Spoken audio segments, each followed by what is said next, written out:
Previously on Zero Escape, 9 hours, 9 persons, 9 doors. I think the ladder is following me, trying to keep up with all the latest styles. Okay. That's me wrong. My bad. Well, if it's a choice between being a step for someone else and being a real social climber, I'll take the ladder. What do you call a secondary ladder covered in people? A full B ladder. Okay, I need to stop doing these before I hurt myself. You're about to die! To die! And now back to...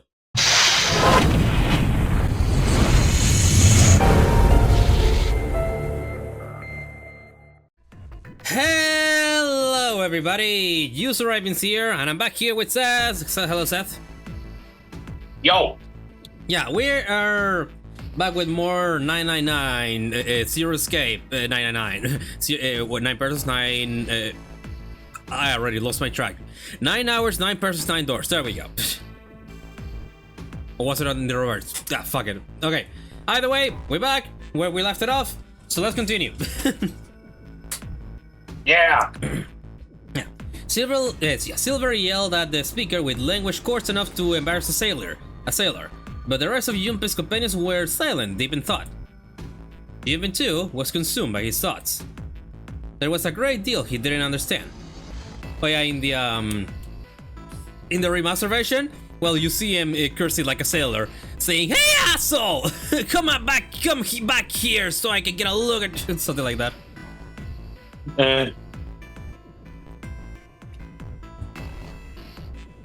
Who was Zero?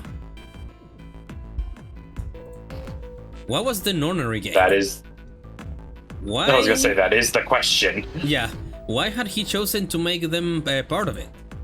Was he a criminal who took the delight in playing with his victims? Or did he have some other purpose? And why had Junpei been chosen as part of this insane game? Why had any of them been chosen? But one question was foremost on his mind. Akane. They hadn't seen one another since elementary school. Why had she appeared now? Coincidence? No, that seemed impossible. Like the fucking Incredibles meme. Coincidence? I think not! Yeah!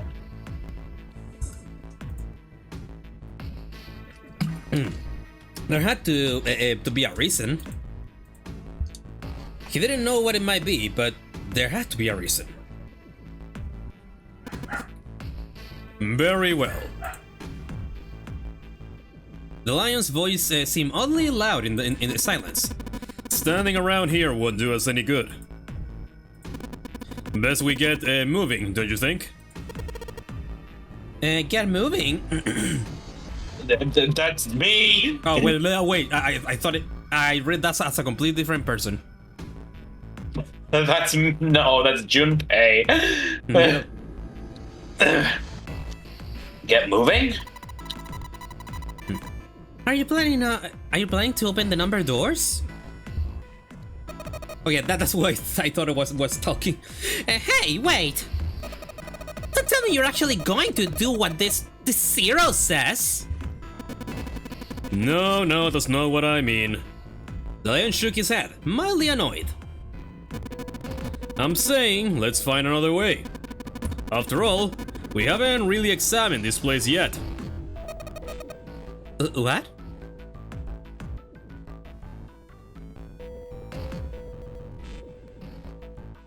Don't mind my DS lagging a bit. Give it a minute.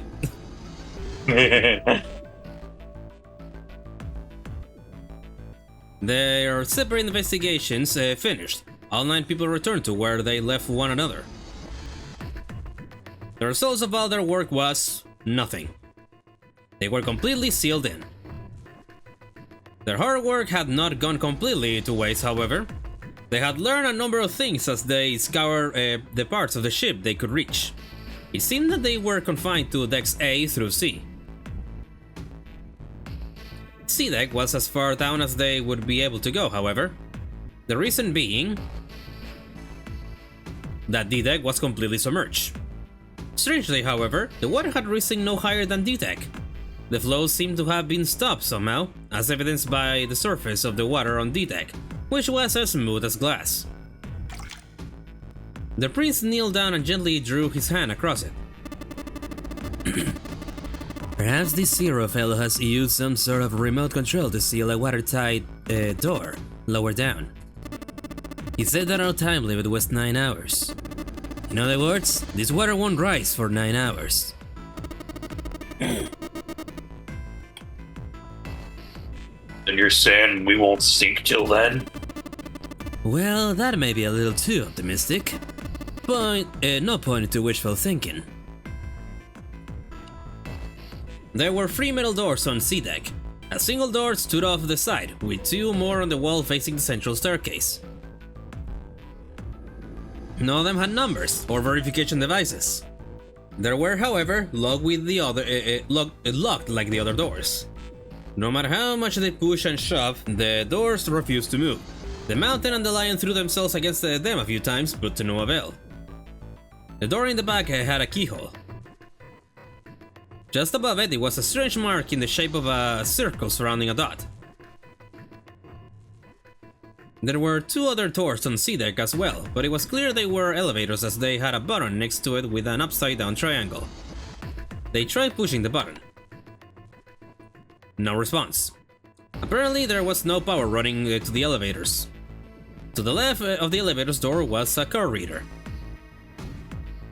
The card reader also had a strange mark on it. It looked like a lowercase h with a dash drawn across the upper stem of the h. Joby stared at it for a while. This is the symbol of Saturn. It's an astrological symbol. Then the mark on the other door. Also, I remember seeing somebody that actually watching another person play this, and only out of all that I watched, only one recognized it, and only because these symbols appeared on Sailor Moon. Ah. I think that was the sun symbol. They had seen the same symbols on A deck. There was a door on either side of the stairs. The one, the left had a keyhole with a similar symbol engraved on it. This is an Earth symbol. The horizontal line symbolizes the equator, and the vertical one represents the prime meridian. Junpei looked up at the ceiling. There was a great circle cut in it, perhaps for a skylight or a glass dome, but it had been filled with a gargantuan metal plate. The metal looked very solid. Anything short of an explosive charge was unlikely to damage it. There were several windows along both sides of the ship, or at least there had been. They too were covered with metal plates. In other words...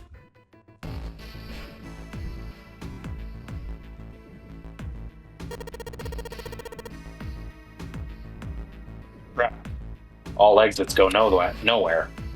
Junpei was not happy. The girl with pink hair spoke up. Well, I'm sure they go somewhere. We just can't open them. Then the mountain spoke. You don't know that? For all we know, they just open into walls or take us in circles. The prince did not agree. No, I'm sure they go somewhere. Otherwise, what point would there be? And we can open them. Well, 2 of them, at least.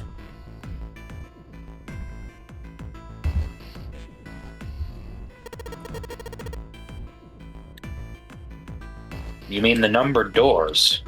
All eyes turned towards the doors with numbers on them. The atmosphere in the room grew tense. Hey, wait a minute! I think I said this earlier, but I don't think we should do that. The dancer moved in front of the doors as if to block them. We'd have to be crazy to open these doors. If we do that, we're doing exactly what Zero wants us to do.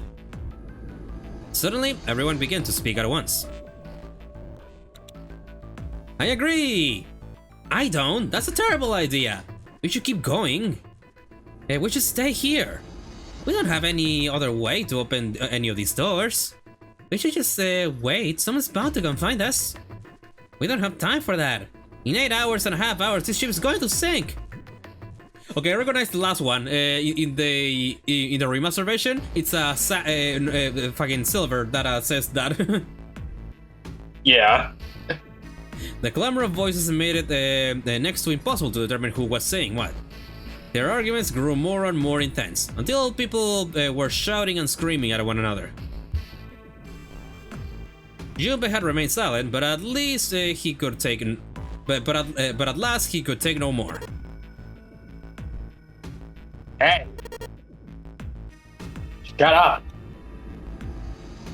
They fell silent, and all eyes turned to Junpei. He felt each stare burning into him, but he refused to flinch. Before we try and decide where we're going to go, there's something else we ought to do. What's that? We need to exchange information. We don't know anything about each other. I want to know who you guys are. Who are you, where you come from, why you ended up here. Don't tell me you aren't cautious too. Curious. Curious too. Thank you. Yeah, they were silent. Some of them looked the other way, or bit their lip, or crossed their arms and stared at the ceiling. But one of them spoke up. It was Agane. I agree. I think Jumpy is right. Jumpy? Oh, I'm sorry. I'm talking about him. I just call him Jumpy. His name is Junpei. She pointed towards Junpei. We're childhood friends. We went to the same elementary school.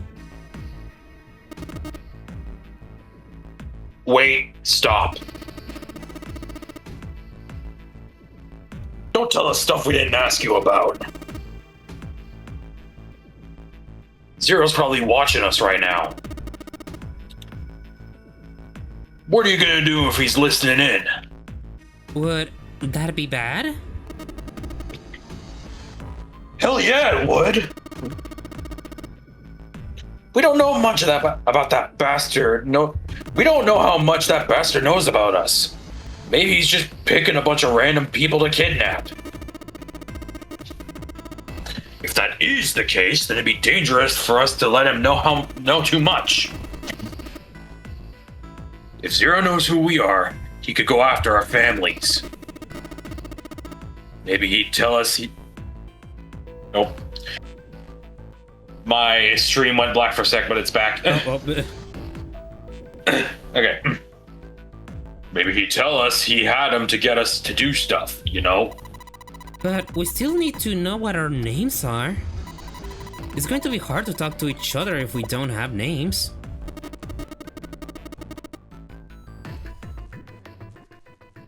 Alright, then why don't we have code names?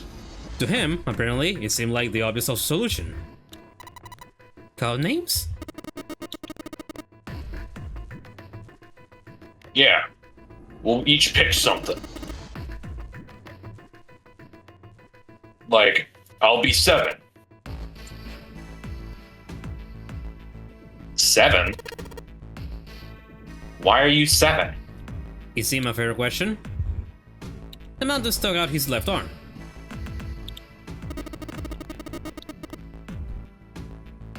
Because the bracelet number says 7. You know, if you said it in English, then at the very least it's more justifiable than just calling yourself 77, you know? Yeah. Oh, I get it. Yeah, that's a good idea. He smirked. Alright, I'm gonna be Santa. Care to guess why?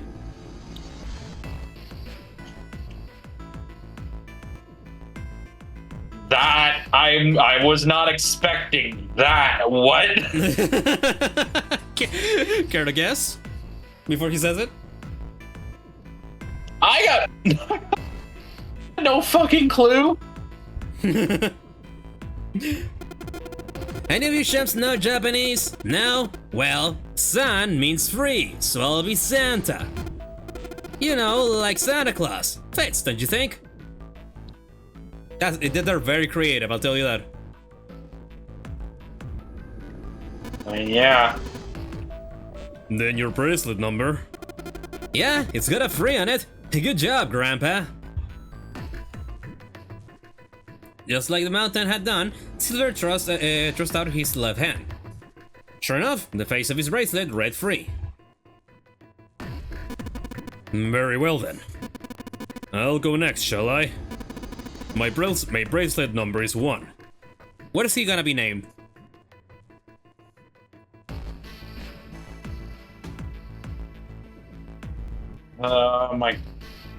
I'm drawing a blank.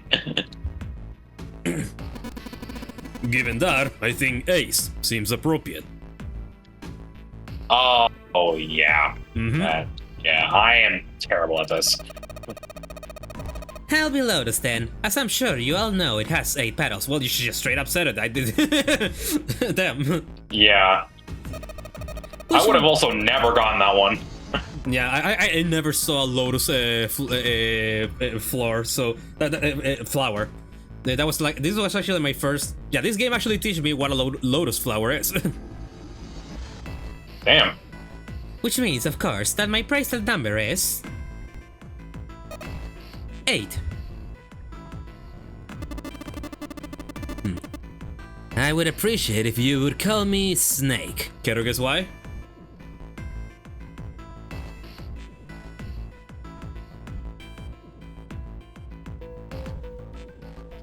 I am fucking terrible at this. I have no idea.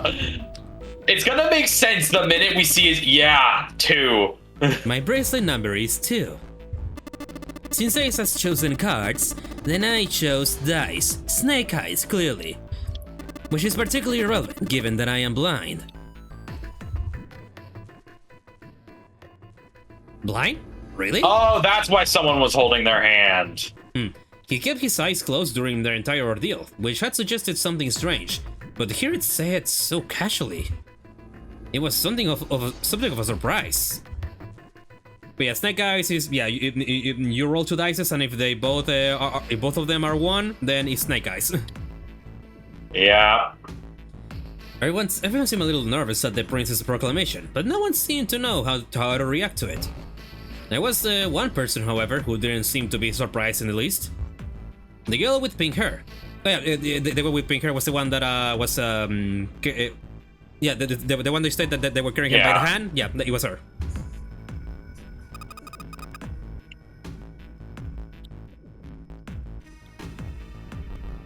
I want to be Clover. Care to guess? Yeah, your number is 4. Yep. One is obvious. Yep. Oh, my stream. Oh. You know, like a 4-leaf clover.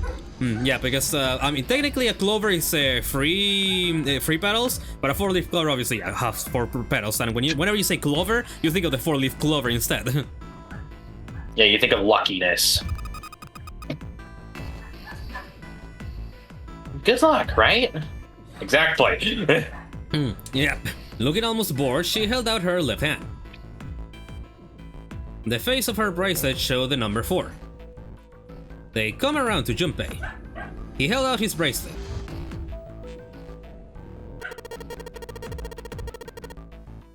All right, my number's 5, so my code name is gonna be. What's it gonna be? I feel like it's something that would. I don't know what it would be. Fuck. Why have one? It's not like there's any point to it now. The dancer cut him off mid-sentence. I mean, we all know your name yeah, because already. they already know his fucking name. You're Junpei. So, in an interview with Yokotaro, which I think if I'm remembering right, is the name of the guy that made this game? Or was it Ushikoshi? No, Ushikoshi. Sorry, Yokotaro is Danganronpa. Yeah, Ushikoshi, in an interview, said that his code name would have been either Hands, because in your hand you have 5 fingers normally. Or it would have been Penta, like pentagram or pentagon, because it has 5 sides. Yeah. Or wait. Fuck. Wait. Okay, what comes? What is the fifth month of what is the fifth month called again? May. May. There we go. Again, I am not an English speaker. Sometimes I draw a blank. Even though I know, sometimes my mind just fucking blanks out. But yeah, he would have been also called May, if I'm not mistaken. Yeah, May or Hans or Penta. Since they're all related to 5. Oh, whoops. There we go. Oh. They all nodded. Akane stepped forward nervously. Then you should all call me by my name too, because I mean it doesn't seem. Doesn't seem fair to Jumpy. You don't think it's not cool for you to hide your name after you told us this? Akane fidgeted awkwardly. Jumpy decided he had to do something.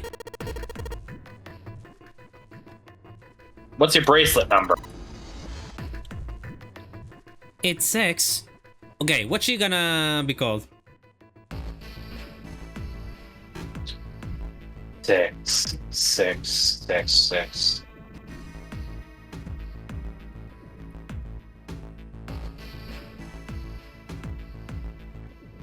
Again, drawn a blank. Yeah, think of the examples that I gave you, for example. You know, like a... Yeah, we've got Ace, Snake Eyes, Lotus. Yeah, and there's also the names that Junpei would have gotten that I gave you too, like the month or the figures sites. Yeah, sites. That just that stretches it out though. That stretches out what it could be. All right, 0 guesses then. Yeah. She hesitated for a moment, then held out her left hand. As she claimed, the bracelet face showed a 6. Junpei looked at it for a moment and thought, whoever is fucking 9, I hope they have a fucking that fucking line thingy that they sometimes put in cards, because otherwise it would be a fucking pain in the ass. Yeah, imagine 0 confusing fucking 6 and 9. That would be a pain in the fucking ass. Yep. All right. Not Santa. All right then. Why don't we call you June? June?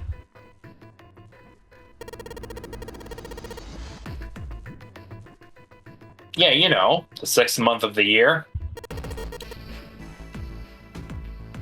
So you're June. Jumpy. Akane kneaded her hands and looked up at Junpei, uncertain.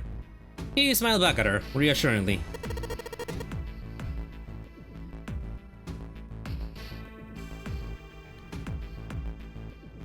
Are you good with that? She thought about it for a few more minutes, then seemed to come to a decision and gave Junpei a small nod. Their names decided, Junpei ran over them quickly and he said. 1 was Ace, 2 was Snake, 3 was Santa, 4 was Clover, 5 was Junpei's number, Akane was 6, and Junpei had given her the codename of June. 7 was 7.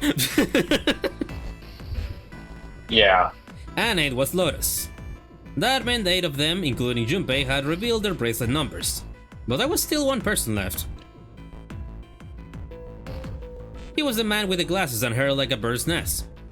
He hadn't said anything since they met on the stairs, and he didn't look like the sort of person who was inclined to conversation. His skin was pale, his breathing was heavy, and he was soaked with nervous sweat. His behavior seemed very suspicious, or perhaps simply emotionally unstable. It was difficult to tell. Whatever the case, it seemed clear that he had only a fingertip's worth of a grip on his sanity. Yeah. The girl with pink hair, Clover, walked up to him slowly. She put her hand on her hips and eyed him suspiciously. What number are you? He didn't answer. His bloodshot eyes twitched from person to person, and his breath came in hot pants. Hey, I'm talking to you. The man licked his dry lips with a shaking tongue and spoke with a voice like old paper. This is yours for the taking. Isn't it obvious? There are 9 people here. Your voice is perfect. Thank you. And you know numbers 1 through 8 are. I'm the only one left. So you're 9? Yeah. He extended a trembling arm. The bracelet did indeed say 9. Clover looked at it contemptuously. What's your code name? Code name? What do you want us to call you? We all made up names. You should too. I don't need one. Why not? Because I'm not going to stay here.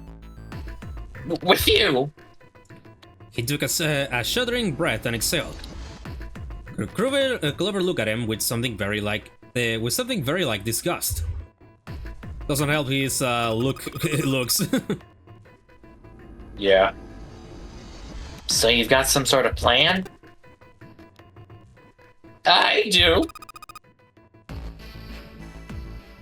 Yeah? What's that? You sure you want to know? Yeah? All right. Let me show you. I am going to do this.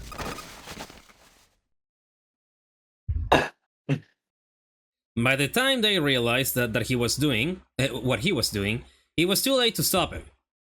The man's body moved like a snake's. In the blink of an eye, he had slid around behind her and wrapped his arm around her waist. Hey, what the hell do you think you're doing?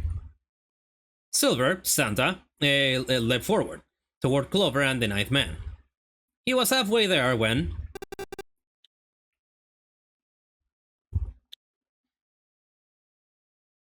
Back. Suddenly, the man's hand dove into his pocket. Oh, whoa! It came back out with a knife. A pocket knife. He held it to Clover's pale, quivering neck. If any of you get any closer,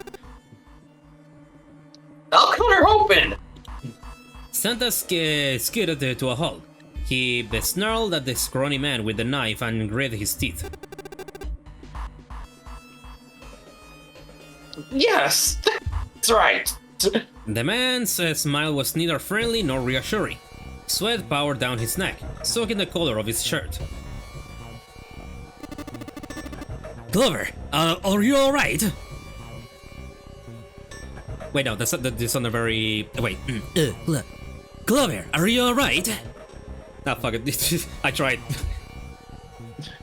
Yeah, again, you wanted to sound like Leaf. Yeah. The Princess Snake's voice sounded oddly concerned.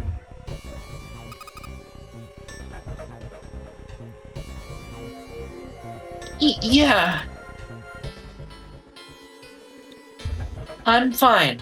Her voice shook, making her words even less convincing.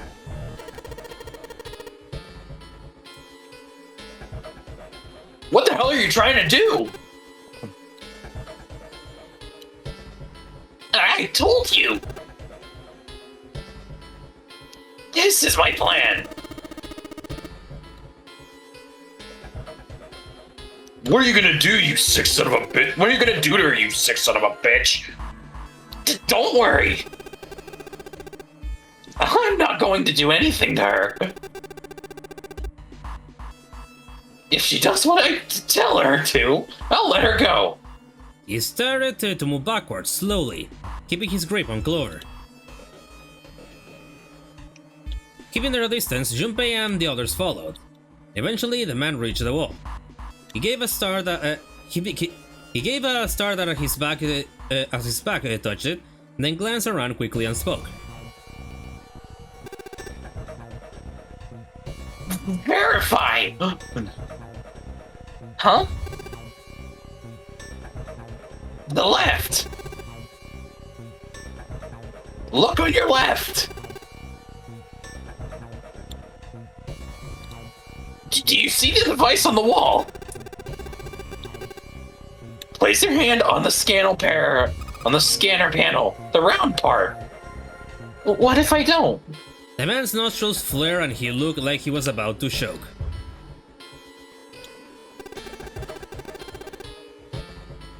Idiot! What do you think? I slit your throat right now!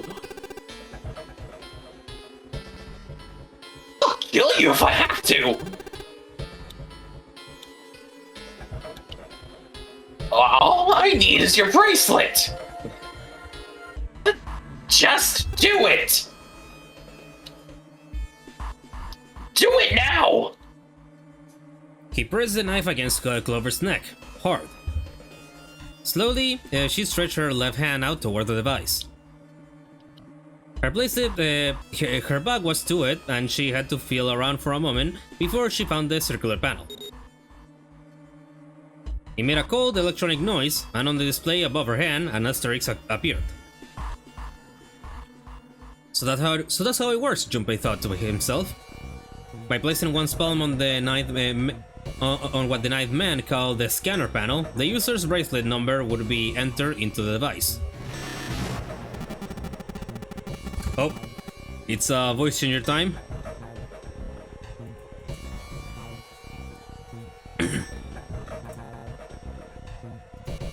Show the total, the numbers on your number bracelets. And find that the digital read of that number is equal to the number of that door. The door will open.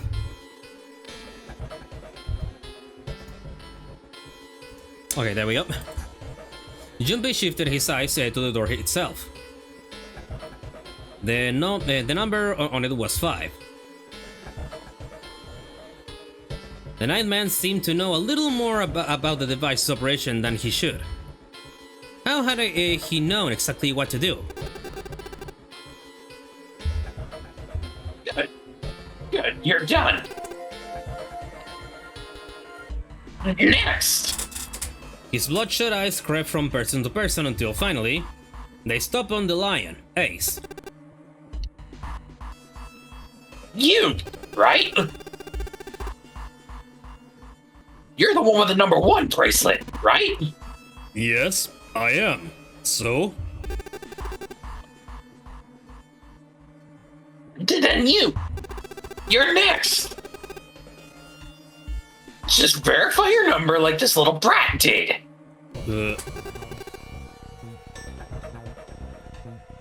What are you doing? Wait. Don't you care what happens to her? Okay, just calm down. Ace held up his hands, palms out. The ninth man jerked his chin toward the device. Slowly, cautiously, Ace moved toward the device. After what seemed like an agonizing eternity, he reached it. Now, verify! Ace nodded and placed his hand on the scanner panel. The device beeped again, and a second asterisk appeared. Now the device had Clover and Ace's numbers, 4 and 1. 4 plus 1 equals 5. The same as the number written on the door. But it wouldn't open just yet.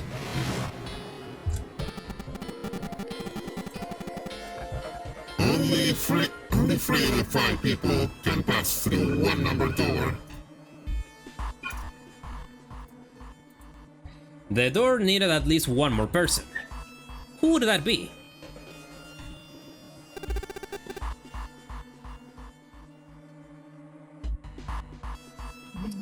Get it back! His voice shook, but the knife he held to Clover's throat made his words a command. Ace took 2, then 3 steps back. No!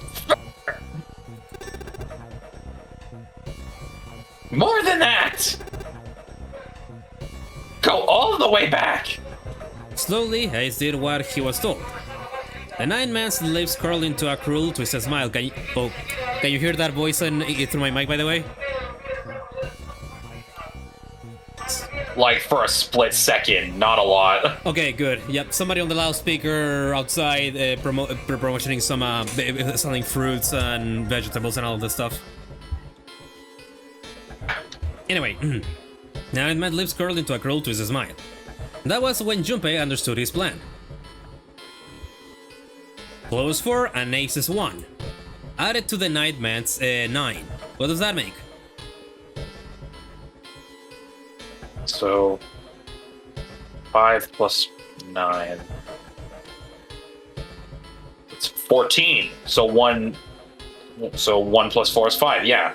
Yeah. Funny when you add a 9 to these two, it just becomes the same number that these two made. Yeah. Yep. Yeah, there it is. In other words...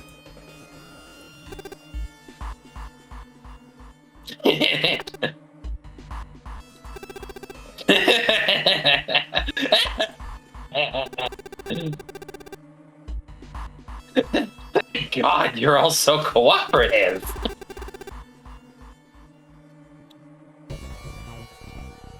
Now I can get out of this nightmare. He pressed his own hand against the scanner panel. A third asterisk appeared on the screen. He drove his hand to the lever on the side of the device and pulled.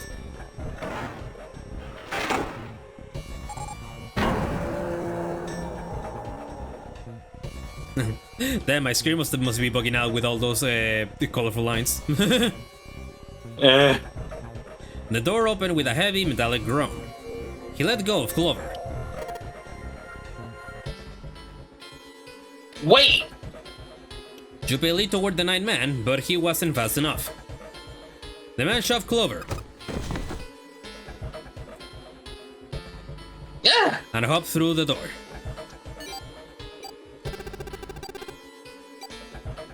Hey, have a good one, you guys. Going off ahead now. Well then, goodbye.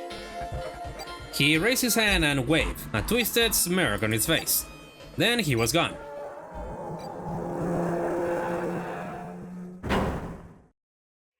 The door grunted shut with a dull clank of metal on metal. Clover! Are you alright? Clover! Are you alright? There we go. Now I got my voice back. Snake ran to Clover's side as she lay on the floor. Yeah, I'm fine. She climbed unsteadily to her feet, and once there, leaned heavily on Snake's shoulder for support. Junpei ran to the door. The others followed him. Several pairs of hands grabbed a hold of the handles and pulled. They grunted and strained, but...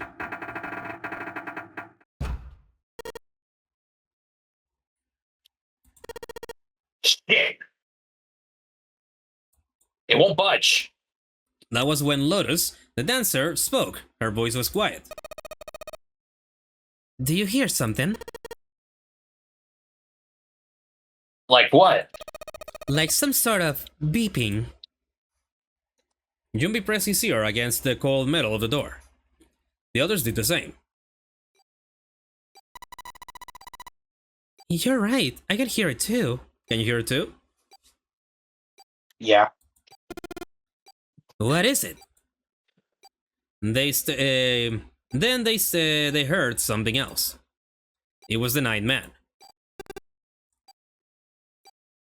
Shit! Why isn't it stopping? Damn it! You lied! Lied?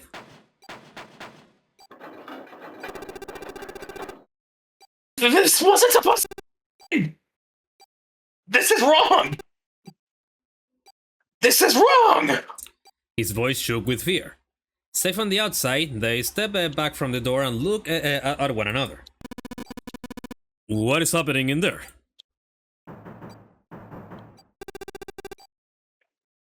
Open the door! Please, I'm begging you! I don't think you get to beg after all you've done, jackass. Help me! Please, get me out of here!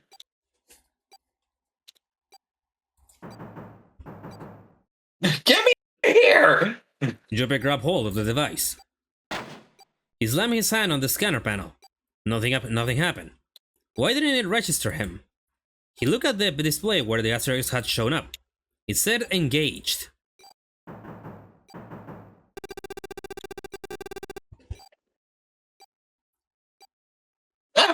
Oh my gosh, there's no time left! Listen! I was lied to! He put me in here! He lied to me! He put me in here! It was him! He killed me! It was him!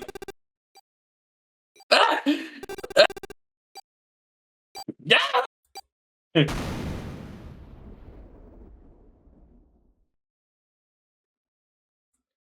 Sucks to be you.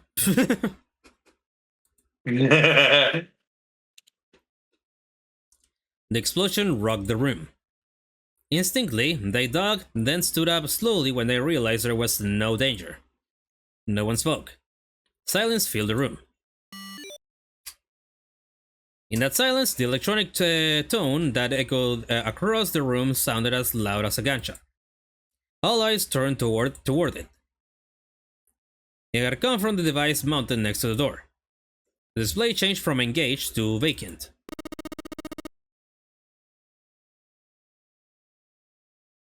Let's see if we can open it. 7. The mountains swallowed hard. Junpei nodded and placed his hand on the scanner panel. A red asterisk appeared on the LCD panel. The device had registered Junpei's raised number, 5. His was not enough, however.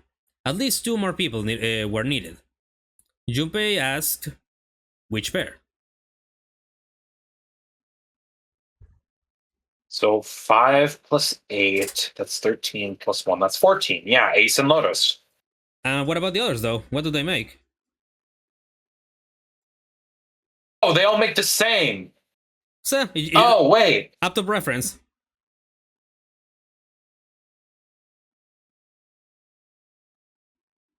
Okay,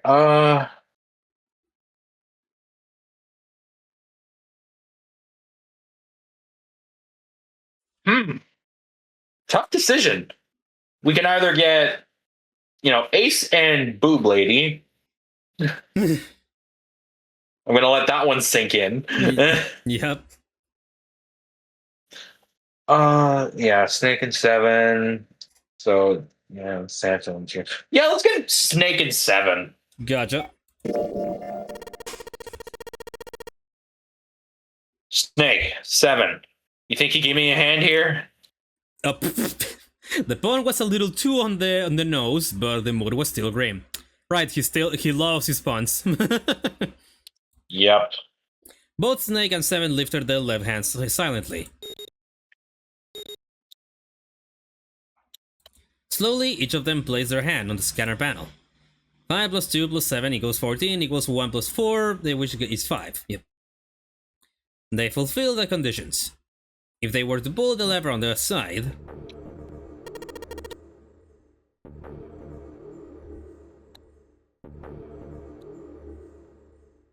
Are you guys ready? I'm gonna open it. Junpei grabbed the lever and looked back over his shoulder. They stiffened and nodded. Junpei nodded back and set his mouth in a grim line. Then he slowly lowered the lever.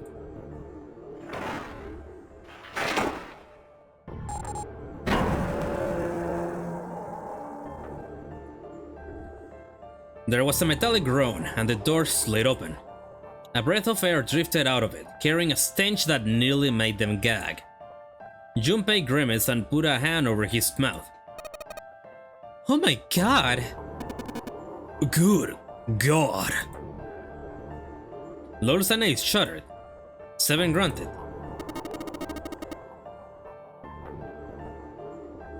Whoa, that's pretty bad. Even Santa's voice shook. He blew up. It appeared that Santa was What right. else do you think happened? The hallway on the door on the other side of the door was splattered with chunks of torn flesh and dark red blood. Ah! The shriek echoed across the room. It had come from Yoon. Then her strength left her and she dropped. As Junpei turned to catch her, the door groaned shut.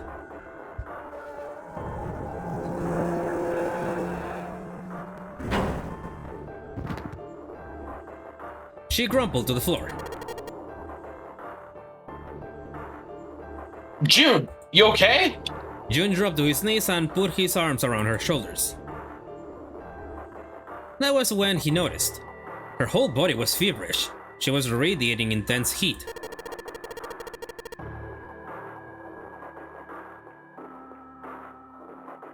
What the hell? Where'd this fever come from? Jun didn't answer. Her face looked like wax, and her whole body began to shake. Alright, let's just rest for a minute, okay? You think you can walk? She nodded weakly. Junpei lifted Jun to her feet and guided her to a nearby chair.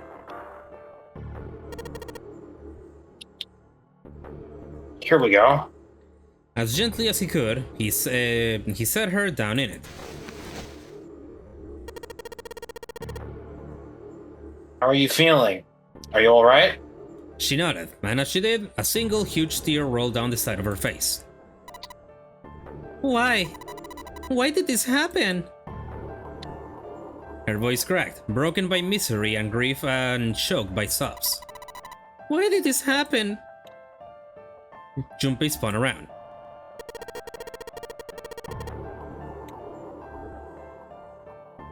Do any of you know what the fuck is going on here? Who's Zero? What's this nunnery game? Come on, anybody! Anything? What the hell is going on? What are we all doing here? No one spoke. Ace, Snake, Santa, Clover, Seven, and Lotus. They simply stood there. 7 pairs of downcast eyes and 7 grim lines for mouth. Jun's body shook with the silent sobs. They slowed as the minutes ticked by, and eventually they stopped.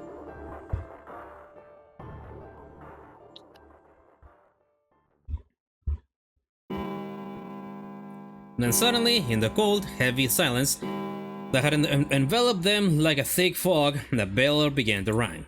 The clock in the central hall. 7, 8, 9, 10 times.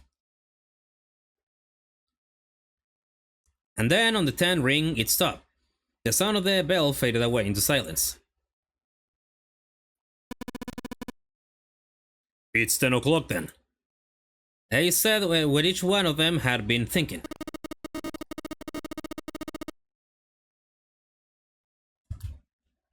So that means it's been an hour since Zero's little announcement.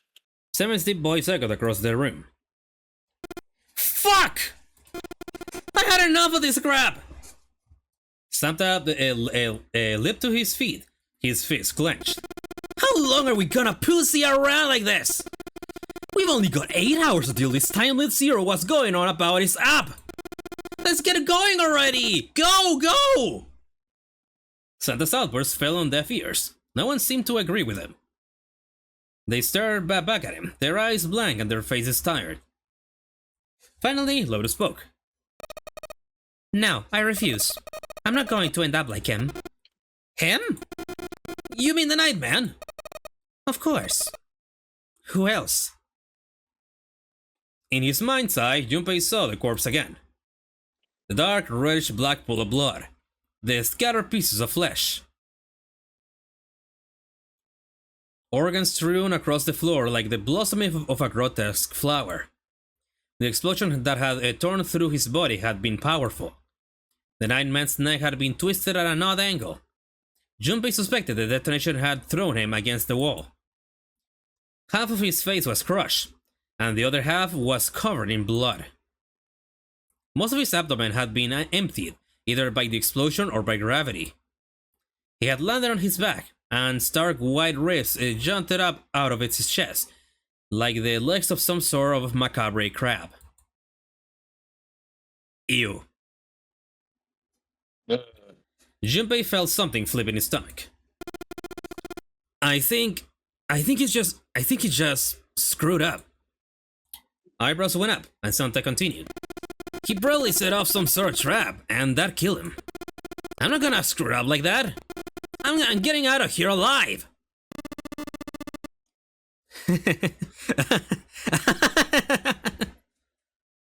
Whatever Snake was laughing at, Santa did not find it particularly humorous. What's so goddamn funny? Oh my apologies. You were just so very confident. I couldn't help myself. What the fuck? I think you're mistaken the situation. Huh? The Nightman's death. It had nothing to do with a trap, or at least not the sort of a trap you imagine it did. Then, he broke one of Zero's rules. That was why he died. Quite simple if you think about it. Huh? You still don't... Alright. How about you take a moment and think back to what Zero said? Specifically, what did he say about the number of people? He said only 3 to 5 people can pass through one number door, right? And after that, you forgot the irrelevant part. What did Zero say? Huh? Santa furrowed his brow in thought. Should be thought back. Zero said...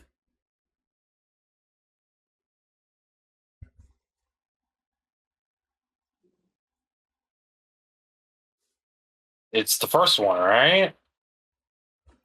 I mean, if only 2 people can go through, then why did 3 verify, my dude? Oh, only the people who verified can go then, right? Wait, but...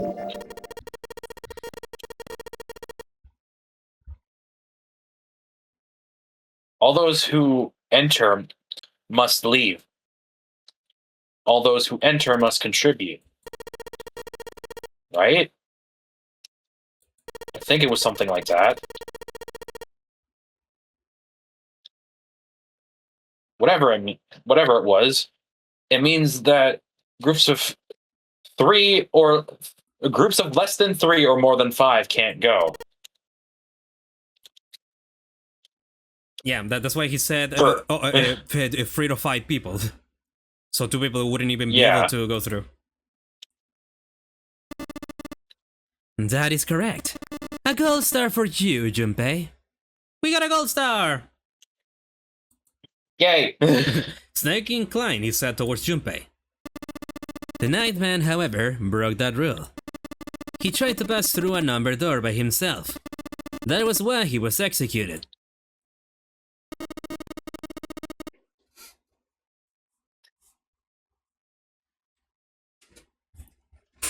Then Zero's watching us from somewhere. Make sure we don't break any rules. Oh, I am not so sure of that. Why not?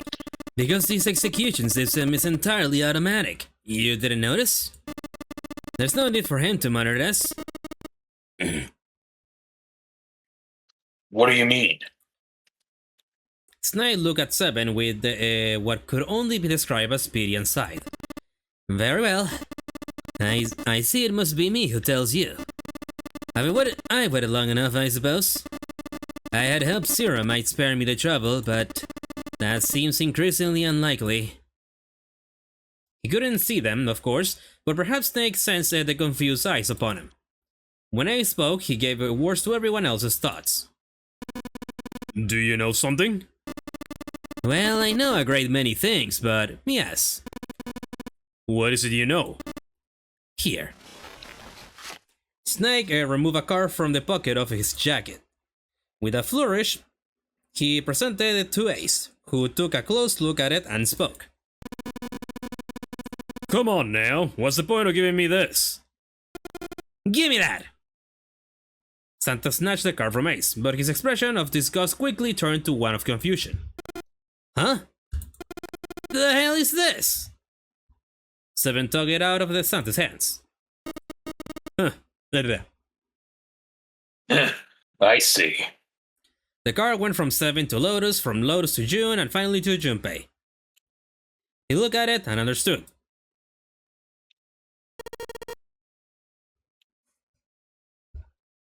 This is Braille. The language of the blind.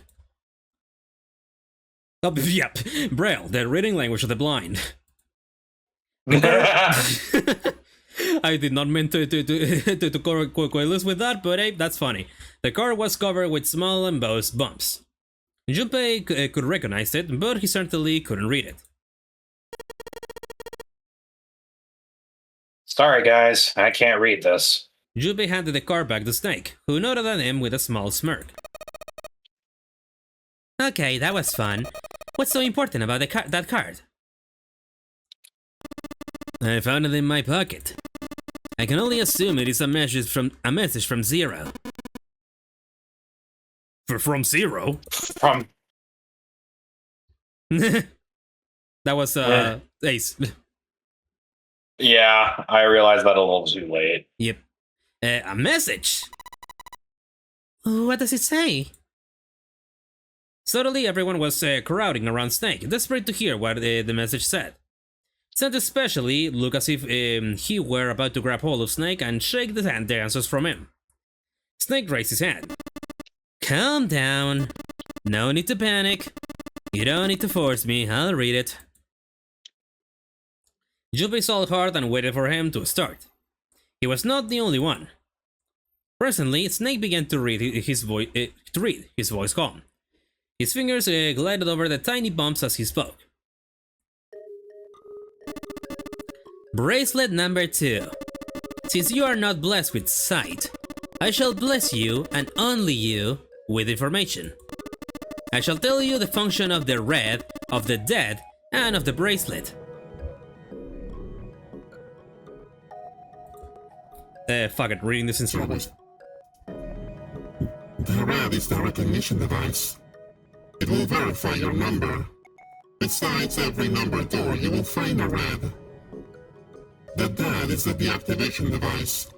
It does exactly what it says. Once you have passed it through the number door, you must use the dead to stop the detonator on your bracelet. But perhaps you are wondering, what does this detonator detonate? I'm afraid this may be something of a surprise.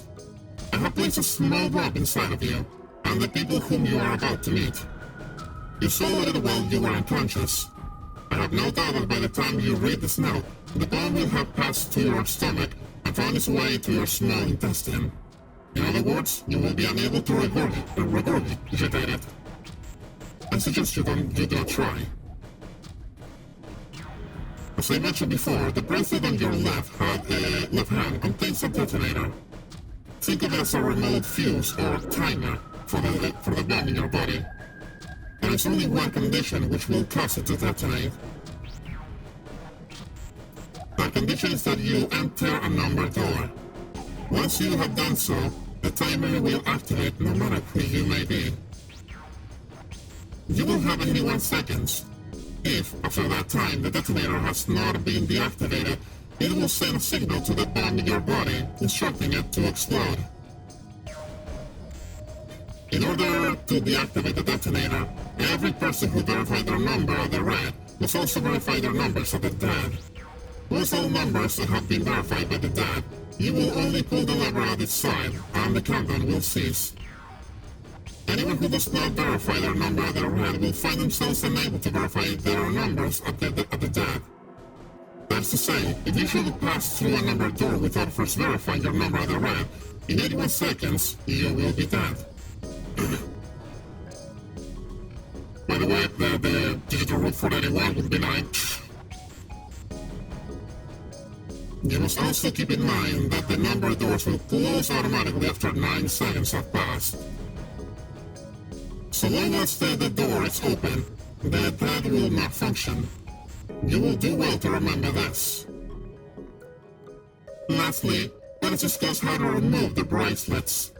There are only 2 ways to do so. 1. You escape from the ship. 2. Your heart rate reaches 0. In other words, once the bracelet is taken outside the confines of the ship, or the test that its wearer's heartbeat has fallen to 0, it will shut down automatically. There is no other way to remove your bracelet. If you attempt to force it off or disable the detonator, the bomb within you will immediately explode.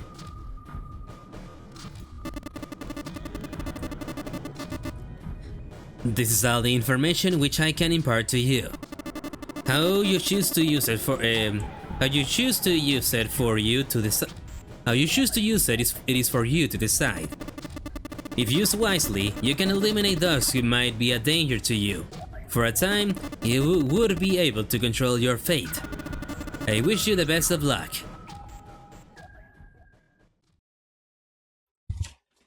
Snake finished reading and carefully returned the card to his pocket. The message had been lengthy, but its meaning was clear. Only those who verified their numbers at the red could pass through the numbered doors. Teams could not increase or decrease their numbers. The Reds, Deaths, and Bracelets enforced the rules. They were judge, jury, and executioner. In defiance of Zero's suggestions, both Santa and Seven put fingers down their throat and began to gag. The rest stiffened. Some touched their stomachs. Some simply stared at their bracelet. Junpei gingerly touched his stomach. There was a bomb inside his body. He thought of it. The thought of it made him queasy. His stomach felt oddly hollow, and his legs were weak. Why had Zero designed such a ludicrous game? Junpei looked over at the others.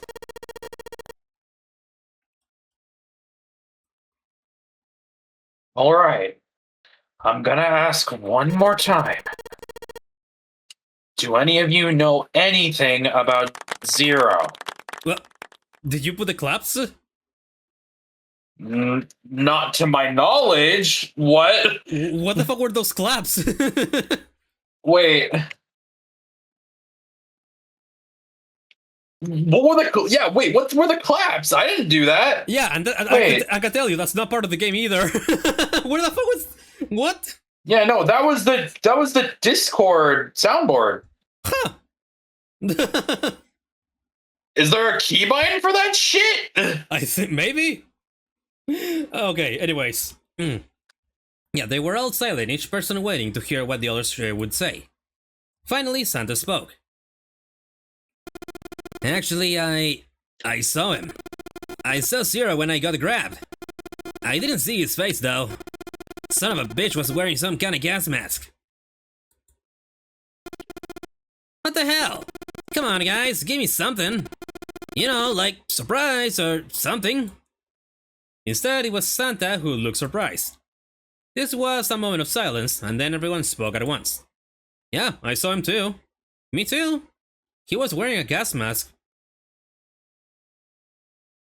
As stories were sorted out, the truth became clear. All of their stories were the same. They had been abducted at home at midnight. The person claiming to be Zero had worn a mask. There had been white smoke, and then each person had passed out. When they awoke, they had found themselves on D-Deck, in a room with a 3-level bunk bed. Only 7 stories seemed to lack the details of the others. Oh. Me? Yeah, well, mine was just like the rest of yours. That was all he had to say. He had occurred to Junpei at the time that it sounded somewhat strange, but he didn't press the issue. He hadn't done so because there was something that struck him as even stranger. That was the mystery of the relationship between Snake and Clover. For some reason, they had been abducted from the same room and woken up in the same room. All right, what is it with this? Tell me, Seth. Any thoughts? Are they together? Let's see. Junpei looked at them thoughtfully. So, what's the deal with you two anyway? It was Clover that answered. Clearly, she felt she had nothing to hide. We're siblings. Oh, okay. Well, I was completely wrong. Okay, You don't look like siblings, though. yeah, that's you on half the fandom until you realize, oh yeah, they could again gotten their hair from their mother and the other one from their father or some shit like that. Yeah. Or one dyed their hair also. Yeah, gee, I wonder who.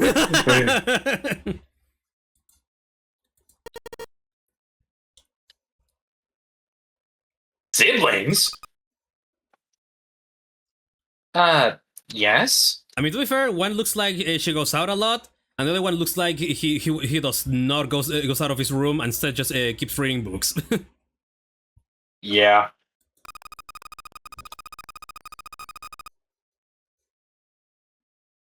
Snake? Snake is my older brother, obviously. That means I'm his little sister. Is that really so hard to understand? Jubei was taken aback. The others seemed just as surprised. She's correct, of course. He laid his hand on Clover's shoulder. Are you surprised? Well, yeah, but... Why? There are other people here with connections to one another. Those two, for instance. Snake pointed at Junpei and June. Oh, you mean between Junpei and me? Ah, yes. You did say you were childhood friends, didn't you? You went to school together? Yeah. Yoon glanced at Junpei uncomfortable with the sudden attention. Junpei felt somewhat nervous as well, and tried to scratch his head as casually as possible. Hey, you think maybe we could figure out who's Zero is this way? Yeah, you're right. You connect the dots between the victims, and that leads you to the perp. Textbook stuff. Yep, pretty much. And I'll tell you this. Yep, keep that in mind because it will lead you to the answer. So yep, get your dots ready because this shit is connected. Now, how it's connected? Up to you to find out. Oh boy. Just like how we connect the dots when we were playing Paranormal Side. Yep. Junpei, Jun, does any of this ring a bell? Ring a bell. Ring a bell? They look at one another. And like it was staged, they both tilted their necks at the same time. Well, perhaps you went to school with the son of a multimillionaire. A millionaire? Son. Well, someone bought this boat and set up all of this. Whoever Zero is, they must be incredibly rich. Well, we can't be sure of that. To me, this seems as though it's the work of an organization, not an individual. Zero is most likely simply the representative of a larger group. What sort of organization? It could be a number of things. An army, perhaps, or a research group. Yeah, God knows how fucking fucked up the army were on the old times. They did a lot of fucked up experiments. Yep. Perhaps this is all some sort of a psychological experiment. If it is, then it's a pretty fucked up experiment. Welcome to what pretty much was way back then, Santa. Yeah. I mean, come on! That guy's dead! The word dead hung in the air, heavy and ominous. The room went quiet again. I don't know who the hell this Zero asshole is, but I know for sure he's gotta be pretty fucked up in the head to do all this. If this was all one guy, then he's got some serious issues. Even with the specter of death hanging over them, their discussions continued for some time. In the end, however, they learned nothing. By the time they finished, 1.5 of their 9 hours were gone. All they had to show for it was impatience.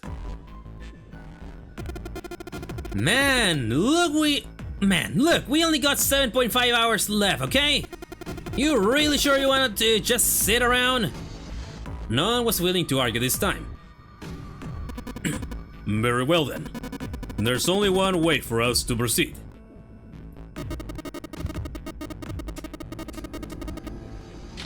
Sure not gonna be fun running around knowing we gotta jump when Zero says jump. Yeah, Simon says, basically. Yep. Well, it's stupid to just sit around here and do nothing. Thanks to Snake's card, at least we have some idea of how this all works. Okay, correct. And as long as we follow the rules, we will most likely be alright. But what? who's going to go in which door? June looked toward the numbered doors.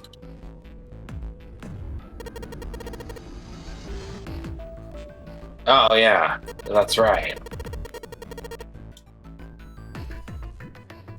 We can't have any more than 5 people in one door.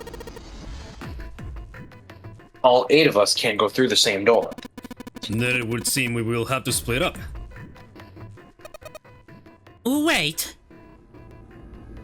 Lotus looked terrified. I'm telling you now, there's no way in hell that I'm going to door 5. Come now, don't be selfish.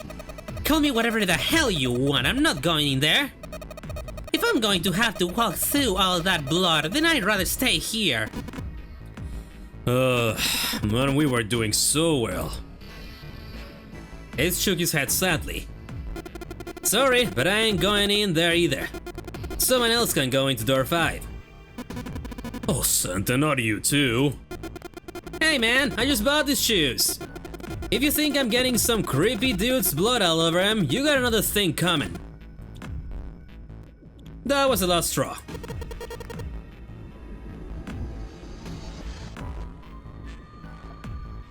What the hell, man?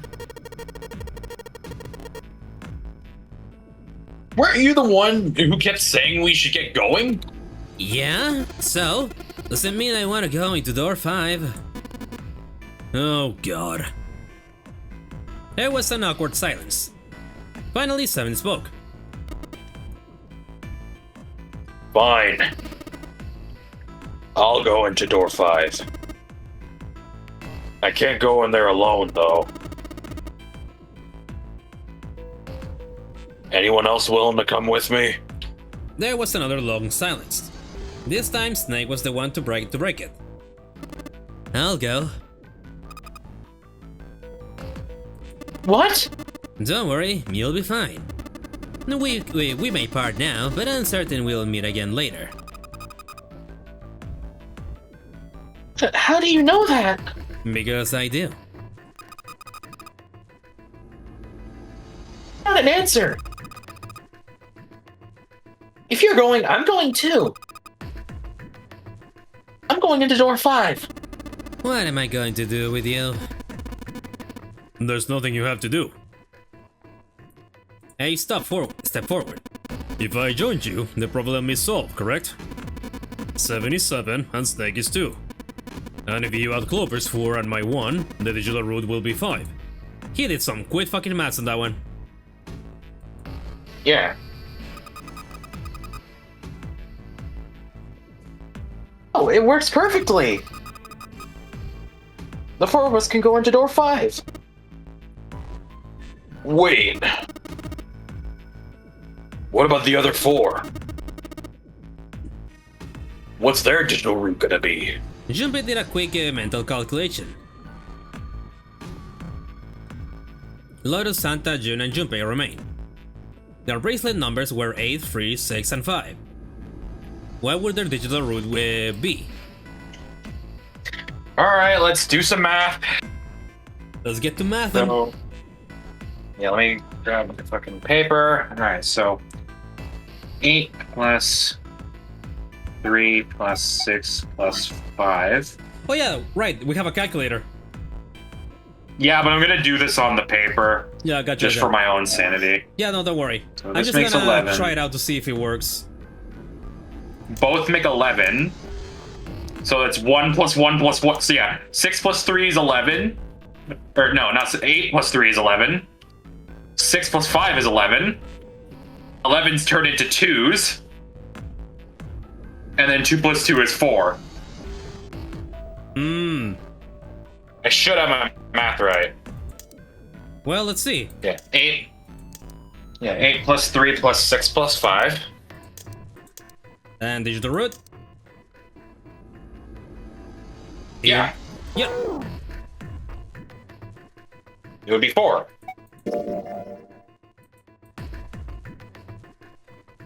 He repeated what he determined. It's 4.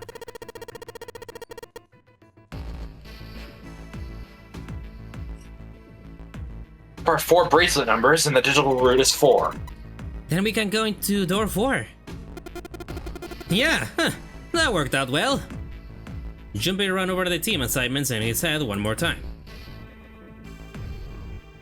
4 people were going to door 5. 7, Snake, Clover, and Ace. 4 people will go into door 4. Lotus, Santa, June, and Junpei. Junpei had to ask himself if the teams were what he really wanted. Beyond door 5 was what remained of the 9th man. He never wanted to see that thing again, but something in him said it would be unwise to, not to examine the corpse even a little closer. Of course, if he went through door 5, he wouldn't be going with Lotus and Santa. True, it would be possible for him to bring June with him through door 5, but that would mean she would have to see the horrific carnage that waited there. Junpei didn't want that. Junpei was torn. Should he stay silent and go through door 4? Or should he stop them all and insist on door 5? As he turned his options over and over in his mind, Ace spoke up. Alright then. It seems we reach a conclusion. Shall we go? He began to walk toward door 5. Clover and Snake followed, with 7 a short distance behind. Junpei, which door do you want to go through? Which door?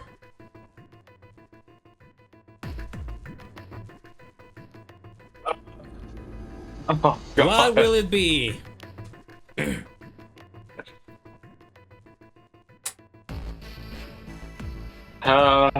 Okay.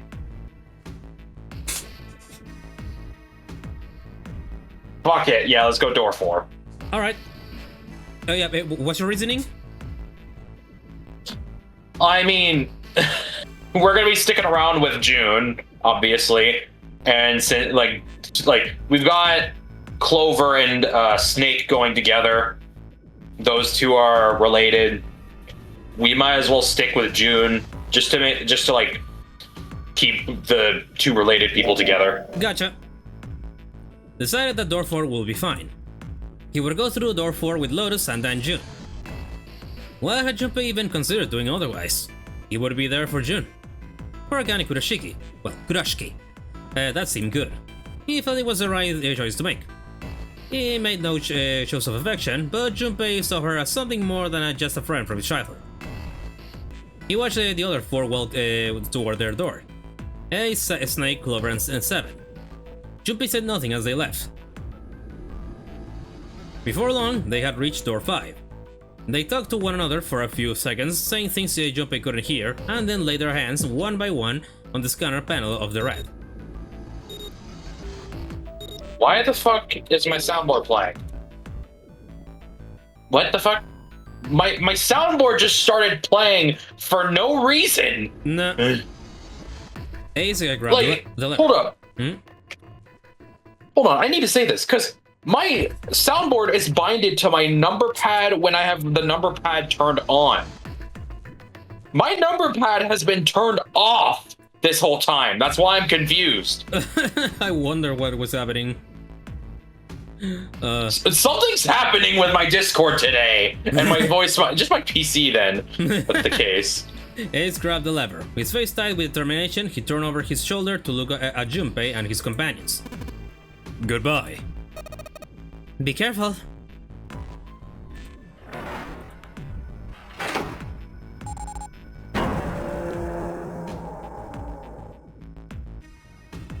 Ace pulled the lever. The door swung open, the mouth of a great hungry beast. Beyond the door, Junpei knew, lay the sad remains of the ninth man. It did not surprise him that Ace, Clover, and Seven hesitated. The body was not a pleasant thing. Snake had no such problems as his blindness made him immune to the horror. He stepped through the door, his feet making a wet splash in the pool of blood. Do you intend to kill? No wait, wrong voice. Do you intend to kill me? I assume you haven't forgotten the door only remains open for 9 seconds, have you? Snake had not even bothered to turn around, but the other three steeled themselves and stepped through the door.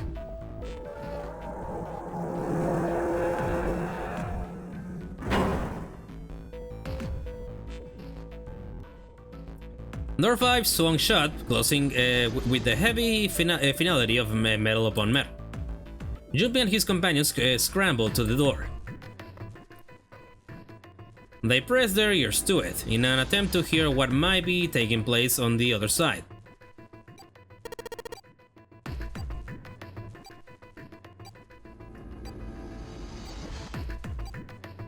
It's beeping.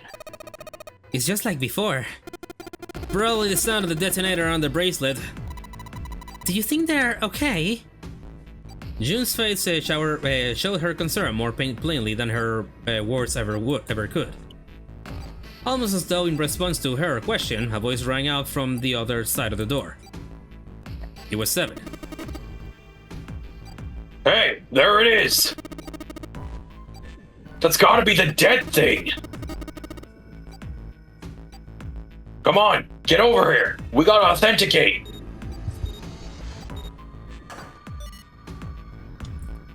The beeping stopped. The sighs of relief were audible even through the heavy door.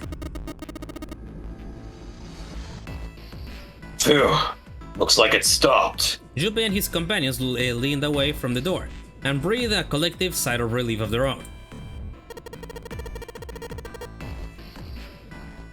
Hey guys, are you doing alright over there? They'd heard Seven's voice, but it wouldn't hurt to be sure. Yep, we're fine. Despite the recent danger, Clover's voice was as bubbly as ever. It has to reek in there, right? Yes. Oh, hey, I'm gonna tell you about this whole dead thing, okay? The dead is just like the red, but the color's different. I mean, if anything, pretty sure their stomachs are just made out of iron. Even Clover here. Yeah.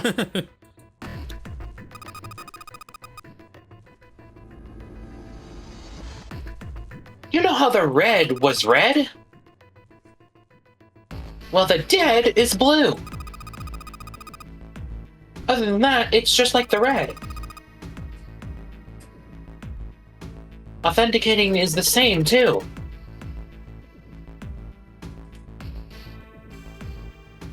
Awesome, thanks. That helps a lot. Well, we should probably move on now. You be careful out there.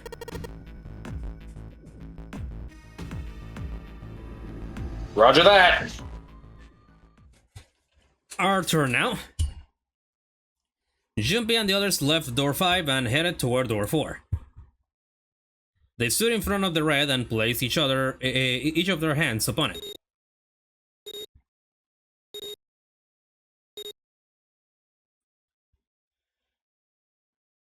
Four asterisks appeared on the screen.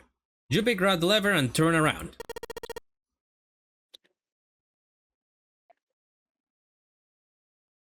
You guys ready? Yeah. Sure. Let's go. None of them looked particularly optimistic, but their faces were set. Junpei nodded to them and turned back toward the red.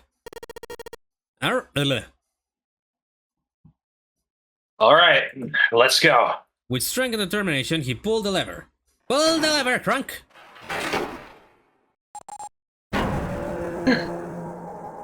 I don't think it picked up on mic, but I continued the meme. Yeah, I continued it, but it didn't pick up. Fuck. Run! The four of them leapt through the door together. The moment they had passed through it, each heard a cold electronic sound coming from their left wrist. In the center of each bracelet, a red skull appeared and began to flash. The detonator's countdown had begun. In the long moment that each of them spent staring at their wrist.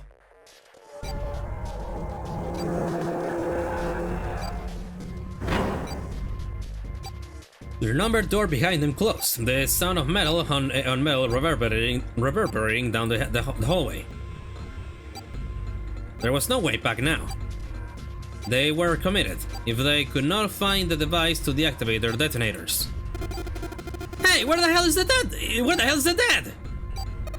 How would I know? Do give me that crap! Start looking! I already am! They began to run, eyes looking frantically for the device that was the key to their salvation.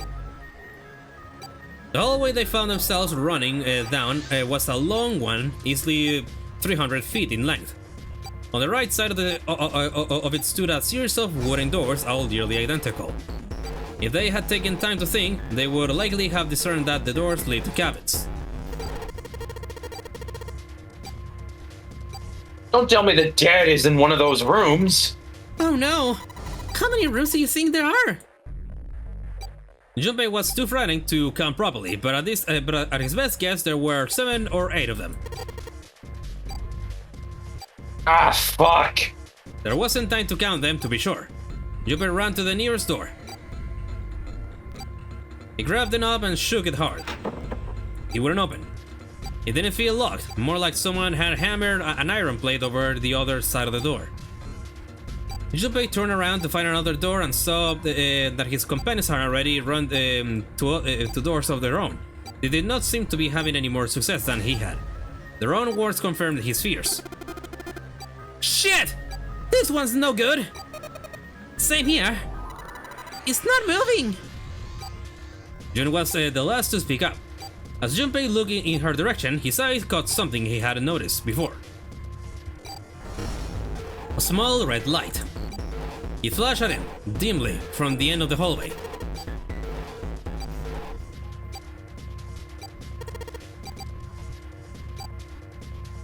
That's it, over here. Even as he yelled, he ran. He grabbed Santa, Lotus, and June and pulled them toward the light. Santa called out them as he ran. Hey, how many more seconds do we have? How would I know? Our time limit is 81 seconds. I know that, goddammit! I'm asking you how many seconds we have left! In all likelihood, Junpei figured nearly a minute had already passed, since the door had closed behind them. If that was true...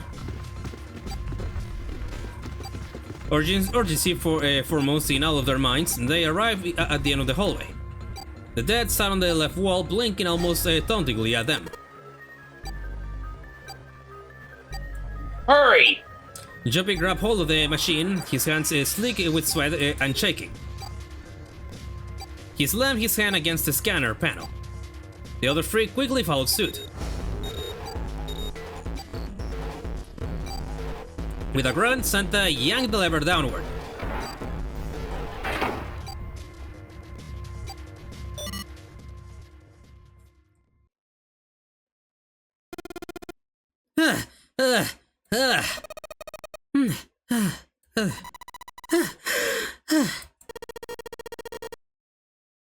Yeah.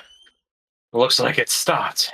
His hand began to steady. Junpei wiped away some of the sweat that had bedded on his forehead.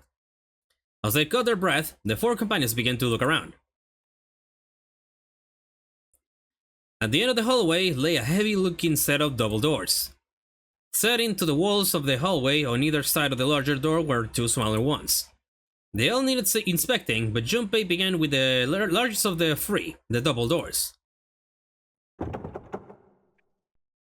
How many times had he come across similar doors with similar results, he wondered? Or perhaps he corrected himself, more of a lack of results. Whatever the reason, the door remained firm and unyielding, and refused to allow Junpei or anyone else passage. Near the handle was a small keyhole. Above the keyhole was a small symbol, engraved in the brass.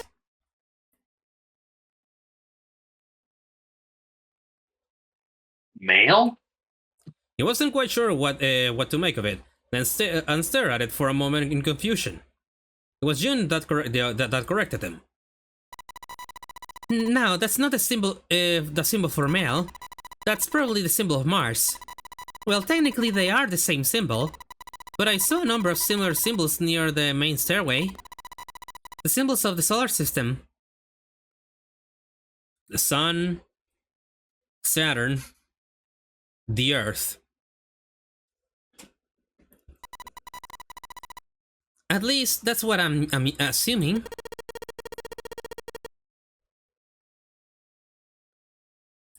So this isn't the man symbol. It's a symbol for Mars? I think so, yes. While Junpei and Jun talked, Santa had disappeared. They turned to find him some distance down the hallway. He had gone to check the other doors. Eventually, he reached the last of them and jogged back. It took him only a moment to catch his breath again. Here's the deal. None of the other doors are open. Then that must mean we only have 2 more doors.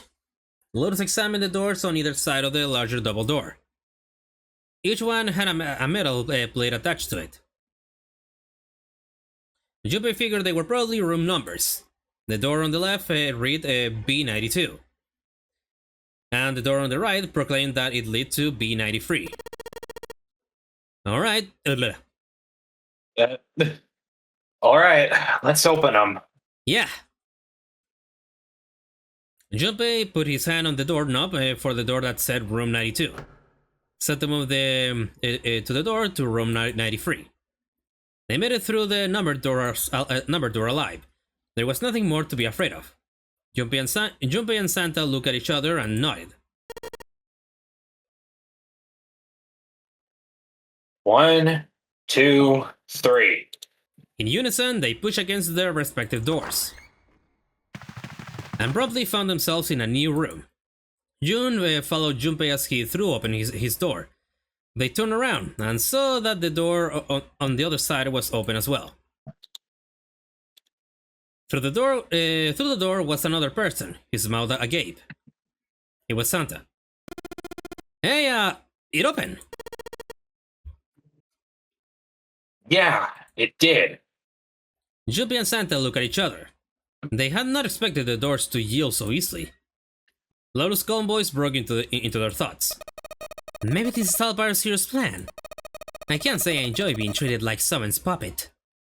As she headed for room 93, Lotus continued. Well, now we have these 2 rooms. I'm sure there's something in there that will help us get out of here. Let's find it. Santa and I will search this room. Junpei and Jun search the other one. Alright. Okay.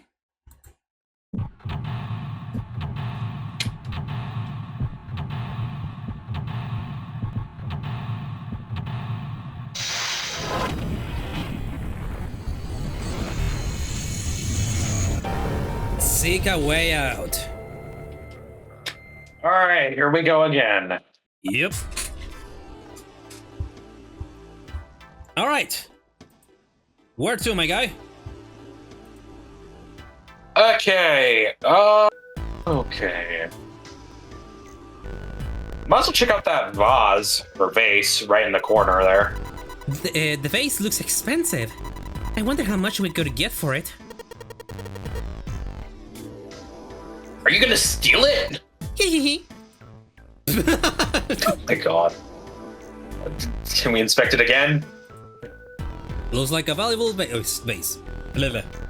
Empty. Looks Oh, wait, like a no. valuable vase. Empty though. Right, this is not a narrator. It's Age of Stats. It looks like there's more room to the right of the vase. Oh yeah.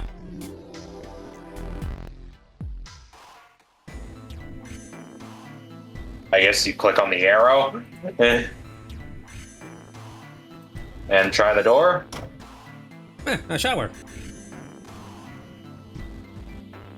Alright, we'll look to the right then. This? Oh wait, oh, you mean the arrow. There was a right arrow. Yeah. Jumpy, do you think there might be something on the shower curtain?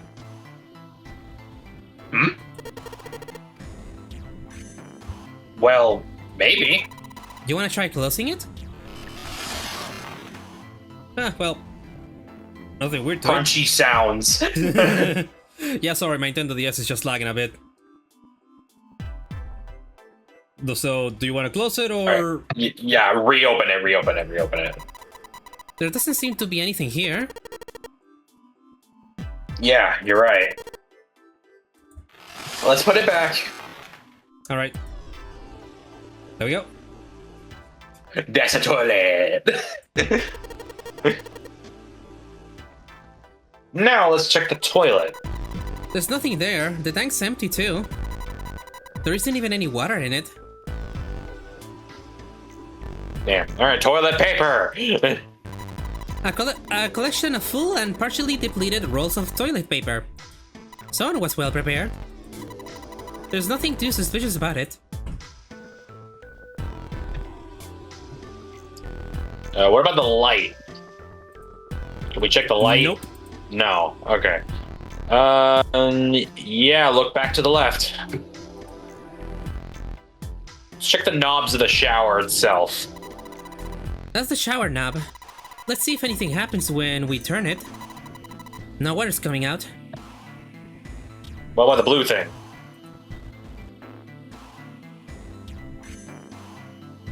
There's a little blue platform protruding from the shower wall next to the knobs. It's for putting soap on. I used the shower once, so I know. Once? Alright, let's check the shower head. It's just a shower head. There's nothing special about it. Damn. Okay, then let's get the fuck out of the bathroom then. Okay, before that, let me do something real quick here. Shower curtains, huh? Let's try closing it. Yeah, let's inspect it from this side. Now I can see the full expanse of the shower curtains in all its waterproof glory. There's nothing. Suspicious. It's just a normal old shower curtain. A narrow shower. And I'm standing in it with June. This is awkward. My god. Time to open the curtain. Alright, my curiosity has been sated. Let's go. Yeah. Why don't we go back to the living room? Okay, let's go back. Yeah. And let's take a look at the... Wait, can we take a look at the photo? Yeah, painting. Whoa! This is kind of a weird looking picture. Do you think it's an abstract painting or something? It looks kind of like a demon with an elephant-like nose, sucking on a human being's brain. What? Where the hell did that come from? You're telling me, Junpei. What's your brain made of? The funniest thing is, when she said that, somebody made a picture of trying to figure this shit out on why she thought it, and yeah, no, there's a reason for why she thought it that way. When you see it in a certain way, it does look like that. Jesus. Okay. Although I would say it's more like Cthulhu sucking someone's brain. Nah, that doesn't make it much better. Can't say I'd mind finding out a little more about what goes on in here. In there.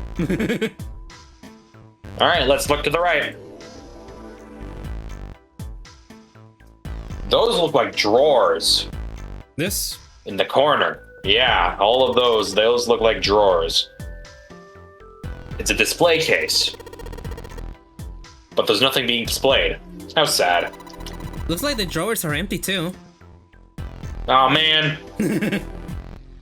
Alright, what's that thing on the table? Matches. It's a box Never of know matches. you need to set your house on fire. There are matches inside, obviously.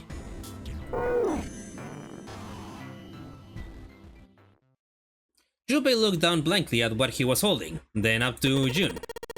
Then up at June. Oh, yeah. How's your fever? You feeling better now? Yes, I'm feeling fine. June certainly looked fine. Junpei held his hand on her forehead for a few seconds.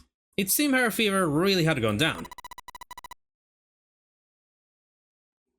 Are you worried about me? Alright, man, this is a pretty, important decision, man. You gotta choose carefully. Just kidding. Oh. Just kidding. No, just kidding. Just kidding.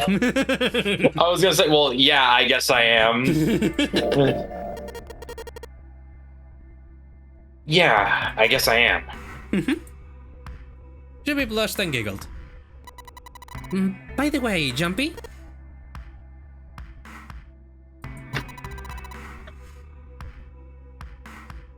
How did you end up in here? How did you end up here? What do you mean? I told you earlier, didn't I? There was a man with a gas mask when you got home at night. You inhaled some white smoke and passed out. When you woke up, you were on D-Deck. Yeah, that's it. But is that really the truth? What? Jumpy, are you hiding something from me? No! Why would I? Well, if you think about it, this is awfully suspicious. I mean, why would two childhood friends bump into each other in a place like this? The same shit that Junpei was thinking about too. Yeah. Hey, I could ask you the same thing. Are you hiding something? What would I hide? Well, I don't know. Anything? I mean, you're hiding it. How would I know? Fair? You mean like the number of men I dated? Junpei's heart stumbled over itself. Do you want to know? He had to admit, he was a little curious. Don't worry. She smiled at him. Only 18. Oh my god! Ding ding! Times 0. Math joke. She's a nerd. Got it. She's a nerd.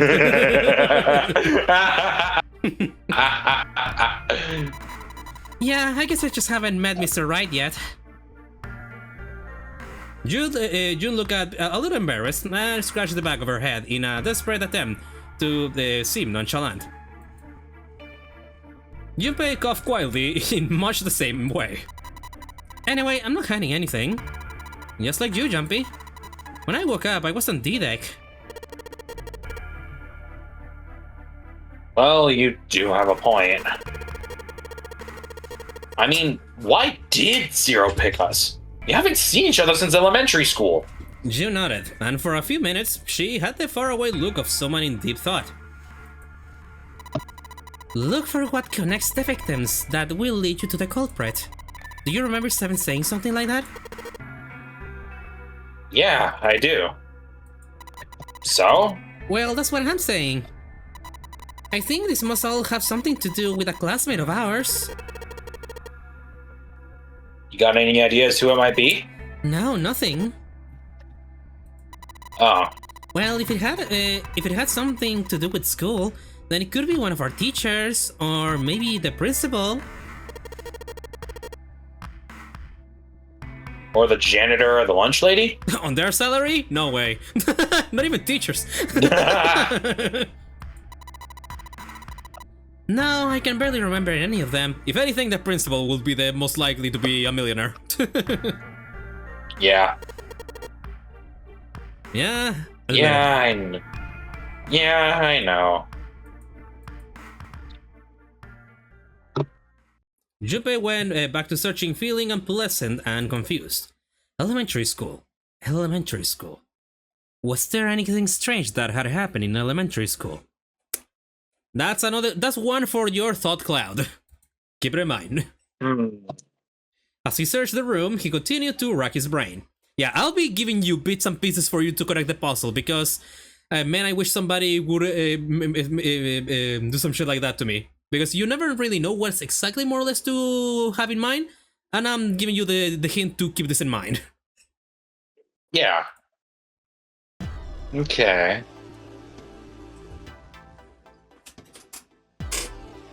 Alright, let's check before we check the door, let's check the couch. Ah! Jumpy, what are you doing? You don't have the time to be relaxing on a sofa. Alright, check the door. The bedroom. Is there anything under the bed? You can check the whole bed. Okay. Yeah, check the pillows then. Last time there was something under the pillows. Look, there's 2 pillows right next to each other. Guess it's a double. Huh? What's up? You're turning red. Oh man, is her fever back? Hey, are you alright? Do you need to lay down for a minute? I'm fine. I think it's a little late, a little early for that. Huh? Hey, seriously, are you really okay? They both have the mind on the gutter. Okay, well, check the covers then, see if we can pull them off. It's a light blue blanket with some designs on it. Someone made the bed, or at least never unmade it. There's only bed sheets under the blanket, nothing exciting. Yeah, I'll tell you, it's summer, I just make the bed, and that shit will never get. I don't just sleep on top of it. I never unmade the bed until it's winter. Yeah. Alright, well, can we check the bed frame? Yep. A bed frame. Now we don't have to worry about falling off. I toss and turn when I sleep. She's blushing again. What the hell is she thinking about? Bro. My god, you are such a hopeless romantic. Alright, check the photo. This isn't a painting.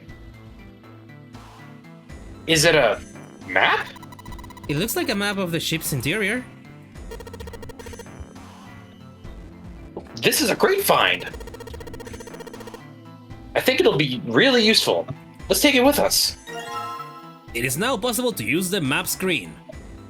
Map screen. The map screen can only be viewed during the storage sections. It's entirely different in function from the bird's eye view mode. While on the map screen, you can examine a map of the ship's floor plan, which you will acquire over the course of the story. And this is the one thing that I never use.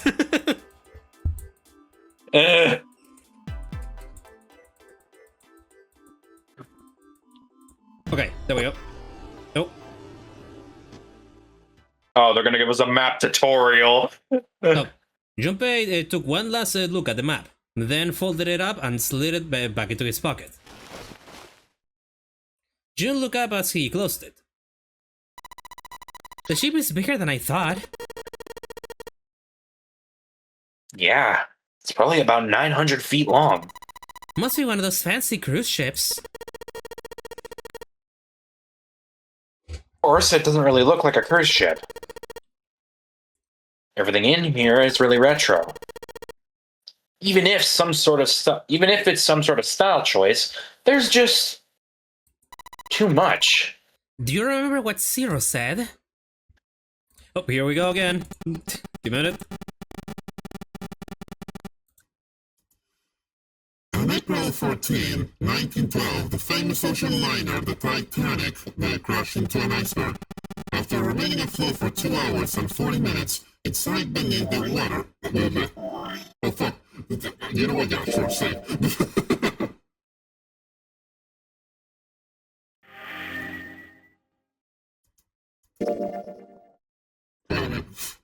After remaining afloat for 2 hours and 40 minutes, it sank beneath the waters of the North Atlantic. Okay, there we go. Do you think maybe this boat and the Titanic have something to do with each other? That's a good point. I doubt you would have mentioned it if there weren't a reason. Junpei took a moment to look around the room. Do you think this boat is... It's a replica, right? Because the actual Titanic sank. Yup. A replica of the Titanic? A replica? Yeah. You know, like a copy of the actual boat. Who on earth will make something like that? Fans? Crazy Titanic fans? No way! Do you even know how much money that would take? You were surprised for nowadays. Yeah.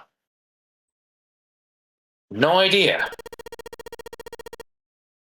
But all they've got to do, all they've got to do is break even, you know? Fuck, that took me too long. Break even? Yeah. They could use it as a cruise ship. Climb aboard a piece of history, sail around the world in the resurrected Titanic. Hell, with marketing like that, they'd probably have more customers than they'd know what to do with. You know what? You be right. Even if it was the house of a terrible accident, people will still eat it up. Yep. If anything, I would expect a fuck ton of influencers going there. Yeah. Do you really think people would want to ride on a ship with such an ominous past? Yes. It's the site of the worst accident in history. In history, yet. Yeah. Over 5,500 people died. Or 5,500 people died. what did you say? Like 500, 1,500? No, you said 5,500, Fuck. not 1,500. Fuck. Like, that wasn't even. That was just you getting the first number wrong, not even damn. mispronouncing it. God fucking damn it! But yeah, the other way to say it is 1,500, right? Yeah, 1,500. Gotcha. Okay. I wouldn't be surprised if you get cursed just for going. Huh? Jumpy, do you believe in that sort of thing? You know, curses and stuff? We're back to the curse talk. God damn it. We can't escape it. Yeah, right. Given all that we've seen, yes, Yeah, they do fucking exist. Like, have you seen Paranormal Side 1 and 2? That shit, yeah, and we're in the fucking boat on open waters. Hopefully the fucking curse of the raging waves won't stir up again. Or the curse of the forsaken fish. Yup.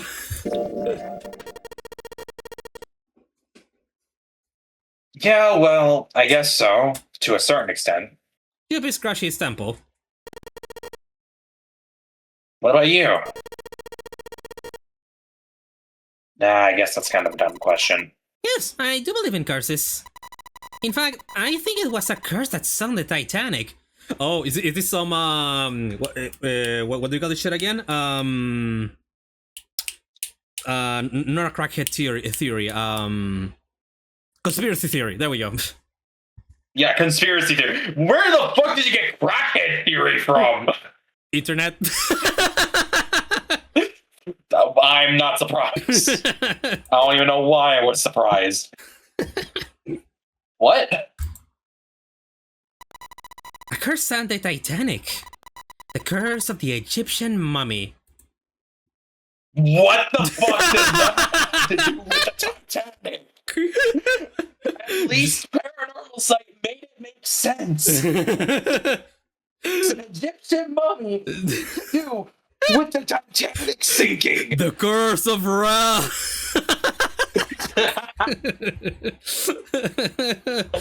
Okay. Junpei couldn't understand how Jude had maintained a straight face to say that. Supposedly, the Titanic carried the mummy of the priestess Amon-Ra. Oh, okay, look, close enough. Close enough. Which was stolen from a pyramid. Okay, you know what? Fair enough, because we how many fucking shit have have the humanity have desecrated in the times? Yeah. They say that the mummy had a history. Everyone involved with it died a mysterious death. Come on, I'm sure you heard of it before. Those who open the coffin will be forever cursed. Haven't you heard heard that one? I mean, like the time where that lady went for the to get that cube from the ocean, and when she touched it, she became a fish. From Paranormal Site 2. Oh god. Yeah, pretty much that. Yep. What kind of death? Instant.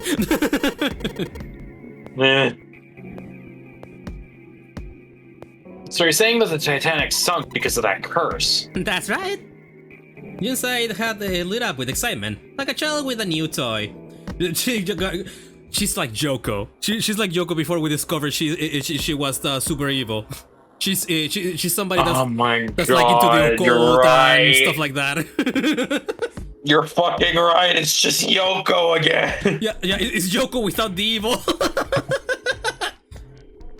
Well, I mean, I don't know that. Well, for all I know, she could be fucking. Well, fair enough. For all I know, for all we know. For all I know, you've played this before. I'm not telling you shit. No, but still, it's because you've played this before. Yeah, I know you're not gonna tell me shit, but you still have the info. Going. But I can also, but that means I can also mislead you.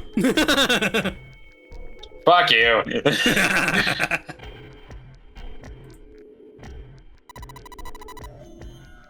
That mummy, the priestess, supposedly she was special. What do you mean? Well, supposedly she was really pretty. Ready? Yes, But she was a mommy. that's right. She wasn't all shriveled up or rotting or anything. She looked just like she was alive. I get it. It's that thing, I don't remember the name, where your body turns into some kind of wax. If a dead body is put in the right sort of environment, the fat it turns into something kind of like candle wax. The fat in it turns into something kind of like candle wax, right? Yes, saponification, but that's not what it was. Huh? That's not it. She wasn't waxed.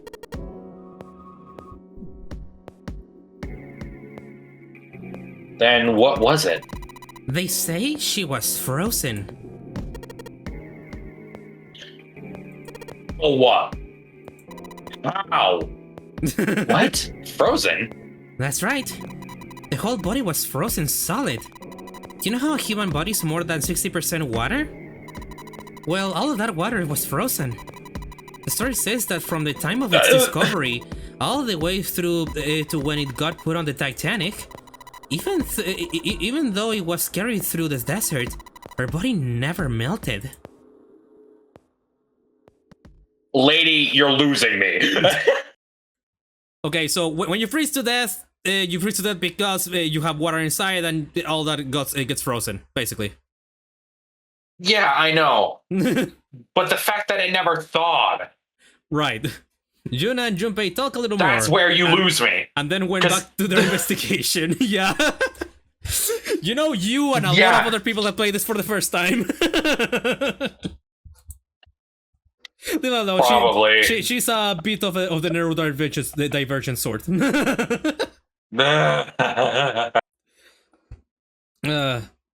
Ice that wouldn't melt, even in the desert. Could such a thing really exist? I don't know. Could they? No, even if it did, it wouldn't really be ice anymore, would it? The more he thought about it, the more his head hurt. Like he'd eating his ice cream too fast. Me too, buddy. Me too. All right, check the jar on the counter. Gotcha. It's a bottle with water in it. This is a bedroom. They probably have it here because your throat always feels dry when you wake up, you know? Oh, I know that feeling. That's why I always have a water bottle in my room. Speaking of, I'm gonna drink to that. Yeah. Cheers, well, I'll drink to that. My throat's dry, but I think it's because I'm a little nervous right now. Well, we did run a lot, so we're kind of sweaty. Hey, Jumpy, did you want to take a shower together? If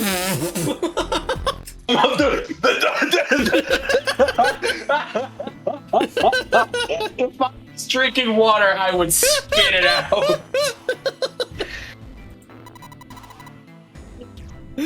Whoa! Just kidding. Too late to take it back. My brain's already working up the picture. No! My throat was dry already. This sure isn't helping. It's thirsty. Taking the beating thirsty to a whole new fucking level. Oh my god. Now I'm not gonna get that image out of my head. Not me either.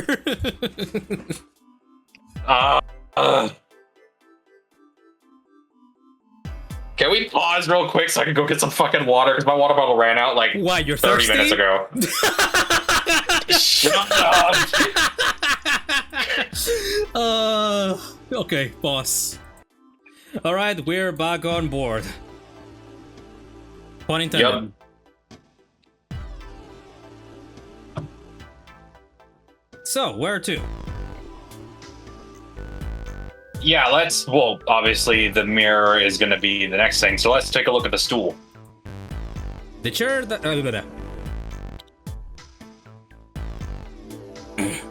The chair that goes with the dresser. There's nothing particularly interesting about it.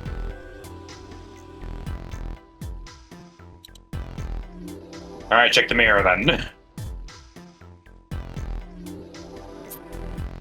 Ooh, a drawer. The drawer? The drawer. Da-da-da-da. Da-da-da-da. A key. Do you think it's the key to the dresser? Yeah, just puzzle. That's it?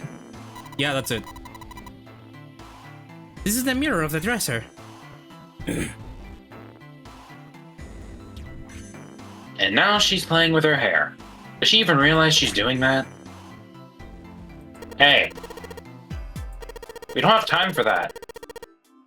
Come on, it's not like there's anyone here you need to impress. Yes, there is. Who? What? Why are you so quiet all of a sudden? Are you a fucking idiot? Oh, forget it, Jumpy. Damn. Where to now, Captain? Fuck it, check the light if you can. It's a light. Thanks to it, we can see. Alright, let's get the fuck out of here. Yep. Yeah, I think you have everything. Okay, so we have... Yeah, I think you have everything to go to here. Yeah, let's go through the door then. Jumpy, where are you going? I was thinking of going over to Lotus's room. Why? What do you mean, why? I'm just gonna go check up on them. Is there something wrong with that? Well, no. Come back soon. Sure thing. I'll leave the rest to you. Sure. Leave it to me. Bless you. Not bad. Thank you. Alright, off to the other room. Oh, actually, Bless you, Junpei. there we go.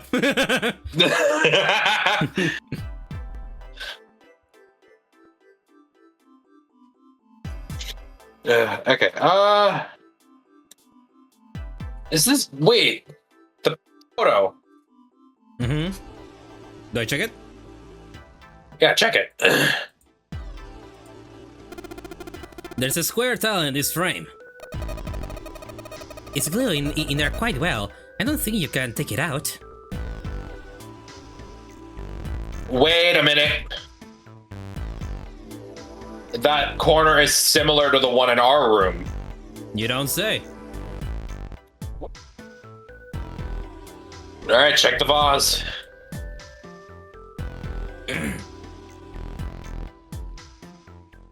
Looks like a valuable vase. Empty, though. There seems to be a room on the left side of the vase. Obviously, that's a bathroom. Yep. Might as well check the bathroom.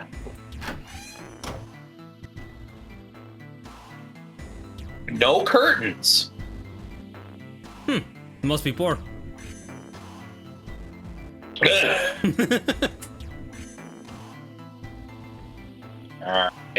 Look to the left then, since I don't think there's really anything we can interact with that we haven't interacted with yet. Yeah, look at the curtain thing. Curtain hooks at the top. This room doesn't have a shower curtain. This room? Well, there were shower curtains in the bathroom that June was checking out. But you're saying this room doesn't have any? Yeah, that's right. There's probably a reason why.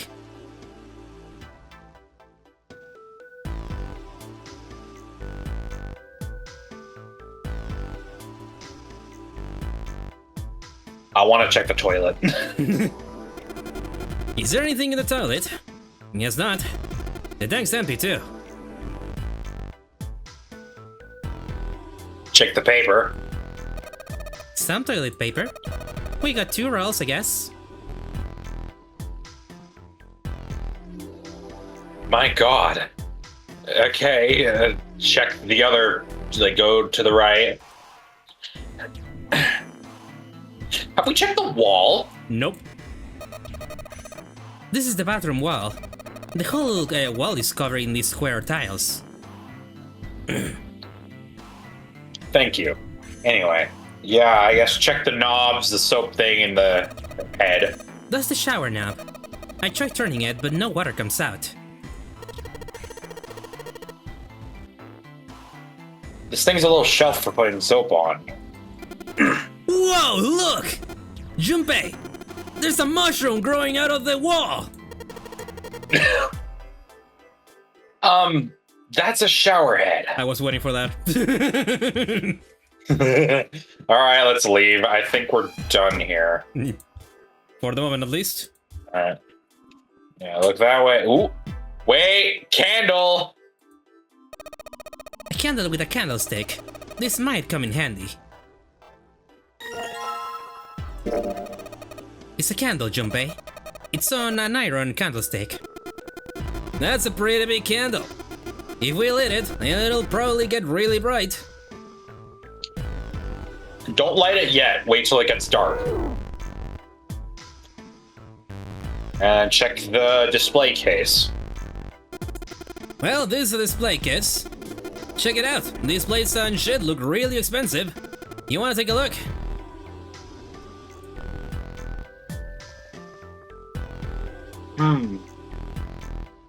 Wait a minute, that middle piece.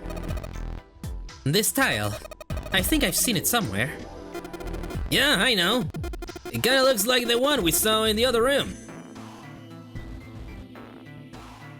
Open the case. Open the case. Open the case. Open the case. Come on. Come on, you stupid thing. Open. It's locked? Yeah, looks that way. When we need to find the key, then we need to find the key that opens it.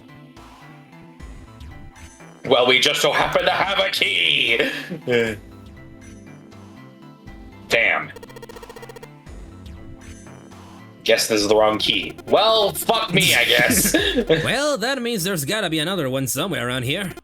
Otherwise, we aren't gonna be able to open this thing. All right, check the sofa and then go to the bedroom. All right. Oh yeah. Also, yep. Yeah, just saw you some of the stuff there. Hey, check this out. This is a pretty nice sofa. I know. It's a shame I can't take it back with me. Who says you can't? We've already got one person thinking about stealing shit. Why not? All right, yeah, go in the bedroom. Hey, Junpei. That room's pretty dark. Don't you have something that'll give us some light? There we go. Something that'll give us some light. Well, Yeah, we do. Go to item, combine the matchstick and the candle. well, I know. Wait, shit, you. Whoops. I know. If I use these matches to light the candle, There we go. lit candle, and that just sits in our pocket. So, you lit the candle. I'm sure it'll be a light in dark places when all other lights go out. Alright, yeah, go in the bedroom. Awesome! With the light from the candle, maybe we can look around over there. But it gets too hot when I hold it. I want to put it down. Well, when do you set it on the top of the dresser? It's flat there. At least it won't fall over.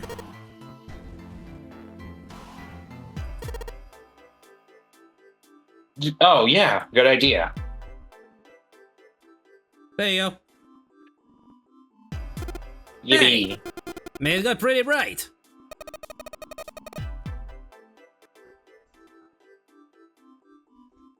Now we can look around a little. Now we can... Yeah. Actually, do you want to Alright, notice? yeah, Given that the Nightman I kind of mean, we blew up.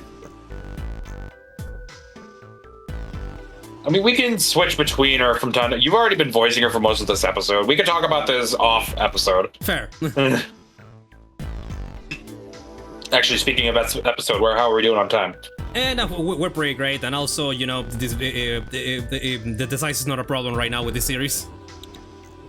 Yeah, that's fair. But also, I would say we finish it off once we gone through this puzzle room. Alright.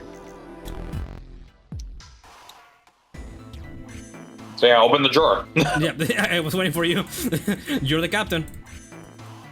Oh yeah, right. Oh, it's locked. Key me.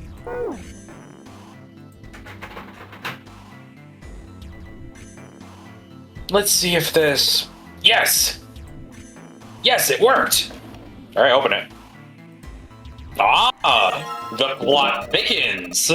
That's a strange design. Is it ceramic? It doesn't look like that there's any puzzles in it. Alright. Yeah, the inside of the mirror? I want to check the... Yeah. Yeah. Want to check the mirror? Yeah, this is the mirror for the dresser. Damn straight. Nothing weird about it, though. Alright, what about the bed?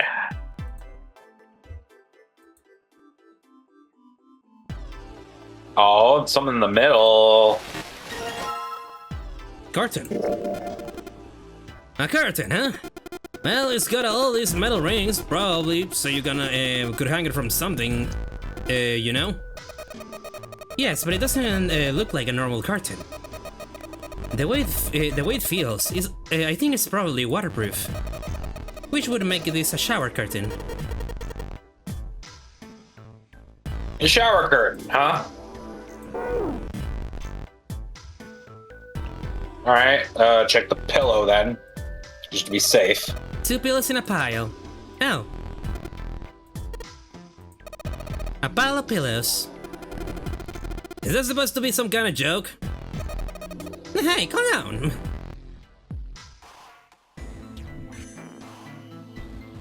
She might have a crush on him. Alright, yeah, I think I'm just done with the bed at this point. So we go. Let's just go. Yeah, we go. As I don't think there's anything else here. Huh? Hey, what the hell? It just got dark all of a sudden. Gee, I wonder why. Maybe the candle got blown out. We should go see.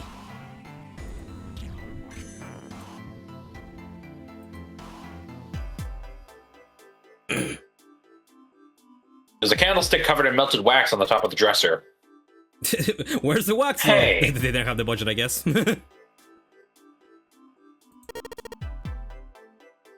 What's this? The top of the candlestick looks kind of weird. You're right.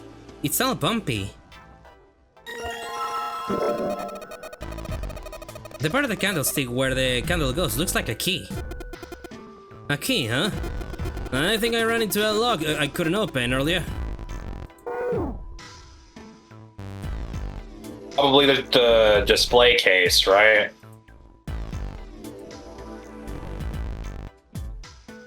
It would also match the color. Let's see if the candlestick key will do anything. Yes! It opened! Alright, pull that shit open!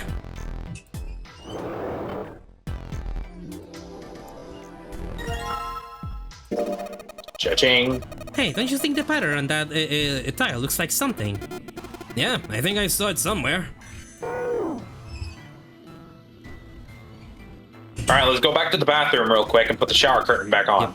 Hey, Junpei, you got a minute? Santa had shown up out of nowhere and gave Junpei no small start.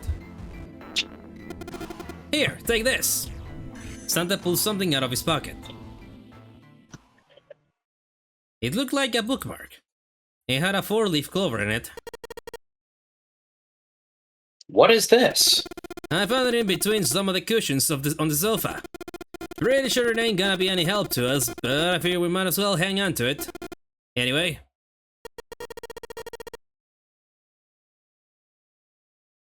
Then why don't you hold on to it? Santa gave him a wry smile. You know what I hate most in the world?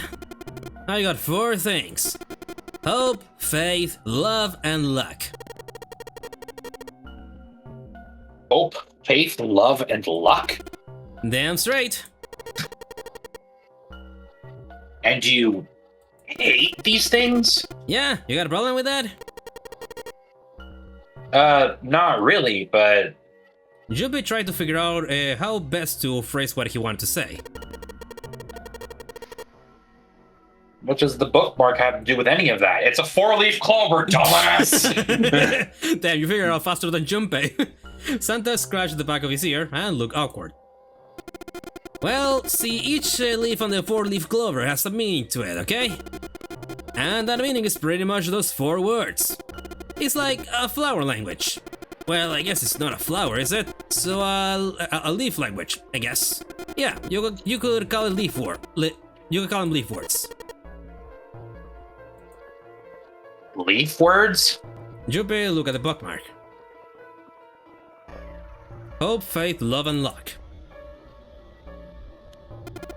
So yeah, I want you to take it, okay? Just touching it gives me the creeps. Take the damn thing, alright? Santa pretended to shiver with disgust and shoved the bookmark into Junpei's confused hands. Junpei, what do you want to do? I mean, yeah, take it, I guess. decided to take it. After all, why shouldn't he? Alright, sure. Alright, sure, I'll take it. He shoved the thing into his pocket and gave Santa a last confused look. Phew, man, I feel a lot better now. That thing was a real pain, you know. Do you really hate those 4 words that much? Yeah, well, they can all betray you, you know? Hope, faith, love, and even your destiny. Luck. What happened to Yep. Santa? What happened to Santa? Junpei wondered. How had he become such a bitter person? For a moment, they look at each other. Well, that's not my only reason. What? That's not the only reason I hate the 4-leaf clover. I just can't bring myself to like the number 4.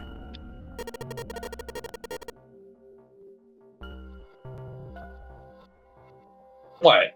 You worried about the 4 horsemen? Nah, come on, man, that's just silly. Maybe back in the Dark Ages, that kind of crap scared the people, but this is the 21st century, and I'm a 21st century guy.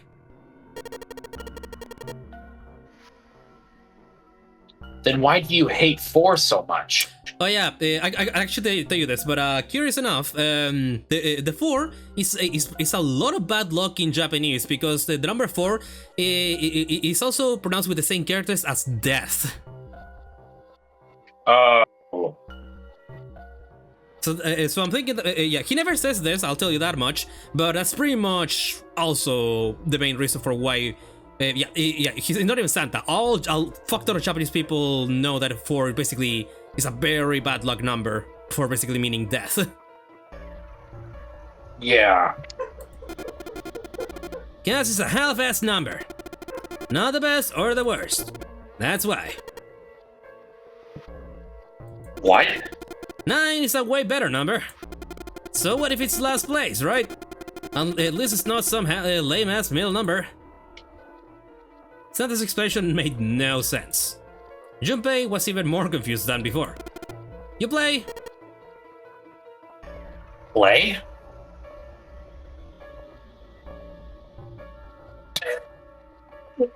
The second option is just dumb. Pick the first one. Let's go gambling. You mean You mean like... You mean like... gambling? Yeah, of course. What else would I mean? In Baccarat, the best possible hand totals 9. They call it Le Grand. But the lowest, most worthless cards, the zeros, they call Monkey. Like the guy in charge of this game, huh? Zero's a monkey. Hey, Seth.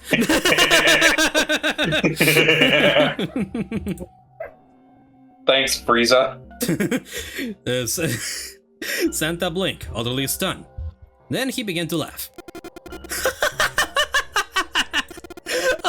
Oh man, you're totally right. The guy who trapped us in here sure is one hell of a monkey.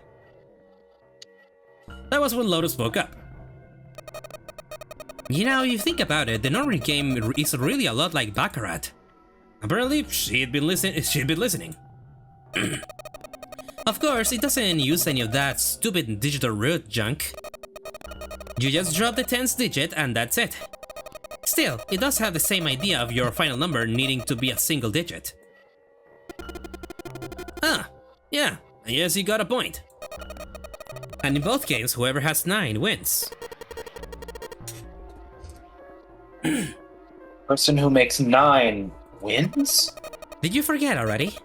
Don't you remember what Zero said? Yep. The exit is hidden, but it is there. Seek the exit. Seek the door that carries a 9. So, if you wanna... Oh, no, shit. So if we want to get off this boat, we have to make a team whose numbers have the digital root of 9. And the only people in that team are going to make it out alive. Of course. That's why it's called the Nonary game. What? Huh? You don't know? Nonary means something derived from 9, or base 9. It's derived from the Latin prefix nona, which means 9.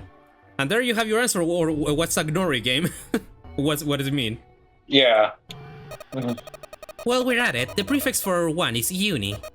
You know, like unicorn, the horse with one horn. 2 is bi, like binary. Binary means composed of 2 parts. 3 is tri, I'm sure you heard of that one plenty, like trio, triple, and triangle. You get the idea. After that you have quart, quinty, sextuple, septum, and so on. Yeah, these are ones that I actually did not know about. The quart, quinty, sect, and septum. Those I never knew these. I knew about quart and sextuple, but not the other two. Yeah. And of course the prefix for 8 is octo, like octopus, yep. Yep. It's called that because it has 8 legs. Get it?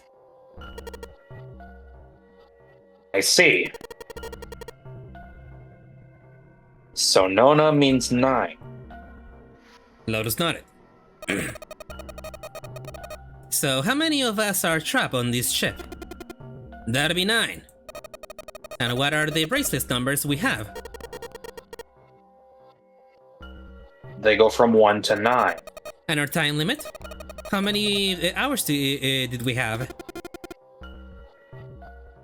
It's you. Oh wait, that's you. Oh, Seer said 9 hours. And finally, to get out of the ship.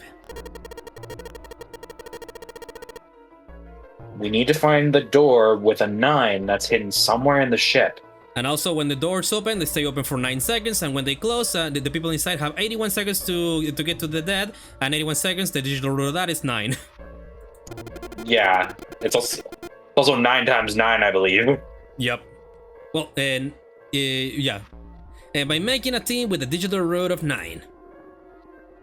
Lotus nodded again. And there you have it. The number 9 is everywhere in this game. He's got a real theme of 9s for this whole thing. No wonder it's called the nonary game. Yeah, that's one answer answered. Somewhere far away, Junpei heard the creaks of stress metal. It sounded almost like Zero laughing at them.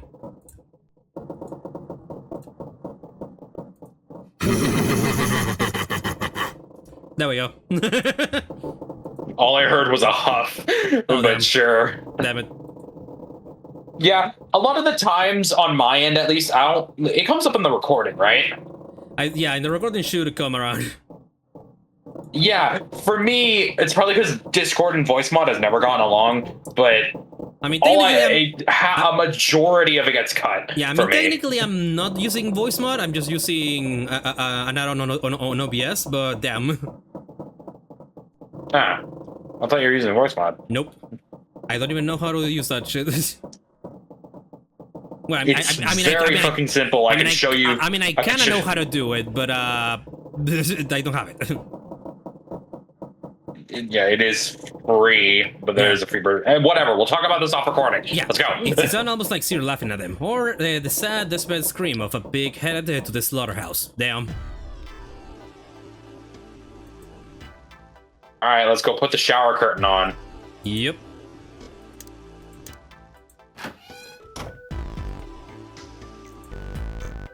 Ding. There's a curtain rod running along the ceiling.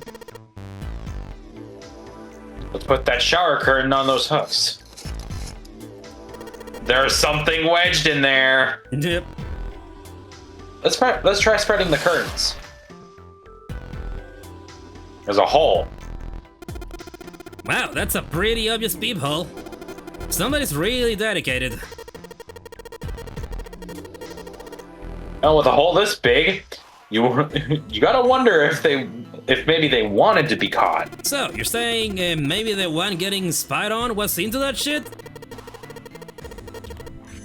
Maybe they were into like those home invasion fantasies. Home invasion? Interesting, I see. You two are real idiots. Did you know that?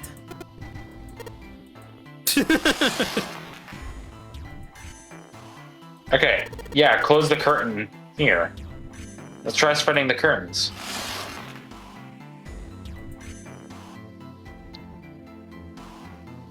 There's a hole in the curtain. If I look at it from a ways back, I can see a single tile. All right, from here I can see what tile it is. It looks like it's 5th from the top and 3rd from the right.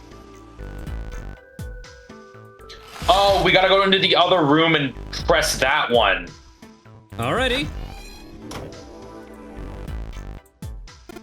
What's up? You're going back already? Well, I can't just leave June there by herself. What, you think you're her knight or her protector or something? You're creeping me out. Never, man. I'm going. So yeah, 5th from the top, 3rd from the right. So you go from the top, so yeah, you go 3 and then 5. So This. yeah, it would be that one. Here it is. Yes, this one's loose. I think I can get under it with my nails, and yes. Ugh, I hate that feeling. Yeah, same here. Who would have thought this would be hidden in the bathroom, huh? You did a good job finding it. So one side has a design like the rest of the bathroom tiles. And the other side has the black and white designs. I think I've seen that pattern somewhere before. Yeah, in our room. So Whoops. yeah, get a. Yeah, Oh, give me a second, give me a second. Okay, there we go. yeah, so check the painting here Oh, first. fuck, whoops. Shit. Oh, shit. well, we're already going.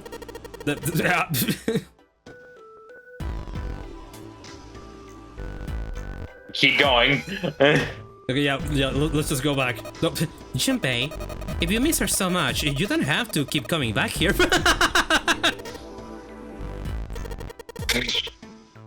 No, that's not what this is. I'm just being like a bridge between the two rooms. Uh-huh. You just keep telling yourself that. Now get out of here and go help June. You know what? It's worth it just for that dialogue. Yeah, okay. So, just so that. Got a screenshot? I'm getting a mental image. Gotcha. I'm gonna try and not screenshot this. I'm gonna try and get a mental image of it. Because on DS, you wouldn't be able to do that. Fair enough. I mean... Okay, go back to the other room. Oh yeah, I mean, yeah, right. I couldn't really take a screenshot in my Nintendo DS right now, but I mean, like, you know, taking a photo with my phone. Yeah. But yeah, you had the mental image? Yes. Go there. Okay.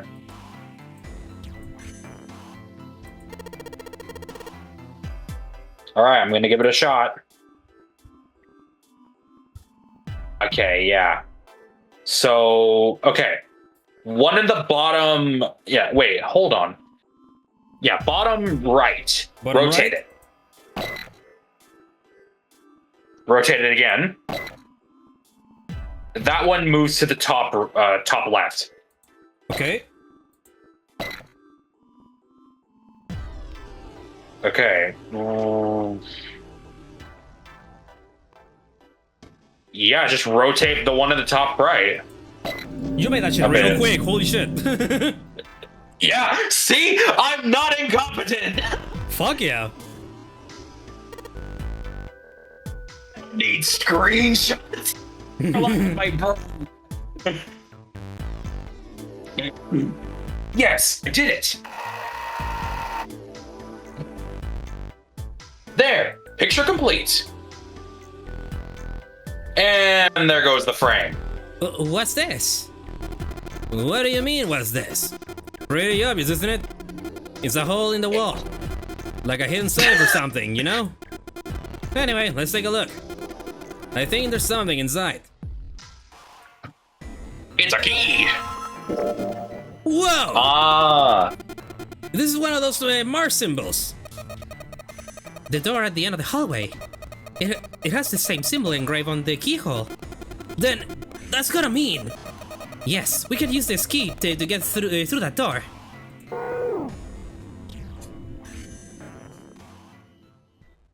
Junpei messed around a bit with the key he had, and looked blankly at the picture that's laid down. What's the deal with this picture anyway? Santa had only been mumbling to himself, but it drew Lotus's attention. She looked at the picture and paused. I think I've seen this picture before. Where? In a book. There's a British biochemist named Sheldrake. He's real, by the way. He has a rather interesting theory. I saw this picture in his book. What's this interesting theory? Morphogenetic fields, which relies on the theory of morphic resonance. Also, an actual real theory that Sheldrake wrote. Well, damn. Man, I can't deal with this. Just listening to you talk about this is giving me a headache. Santa put his hands on his head, as though he were in great pain. Lotus merely ached an eyebrow in his direction and continued. It's not a difficult concept to grasp. In essence, he states that the shapes of living organisms and their behavioral patterns are transmitted through a field not visible to the eye. Do you understand that? Yeah. Well, Santa didn't. I think so, at least. What part of that isn't difficult exactly? Lotus did not look pleased. Alright, how about this? Theory of the telepathic mechanism. Telepathy? Yes, telepathy. Well, perhaps not exactly telepathy, but it is close enough for a simple approximation. Santa suddenly burst into laughter. Are you serious? Telepathy? What do you think we are? Kids from the 70s? I can't believe someone would actually do a serious research on something like that. Yes, I agree. Lotus' response was surprisingly curt. Junpei had expected at least some conflict. I read the book, but I can hardly say I understood it. I'm in no position to defend or condemn anything it said. It was probably just something latching on to a statistical outlier from some study and turning it into a ridiculous theory. So pseudoscience, basically. Yeah. There's no scientific merit to any of it, I'm sure. But even so,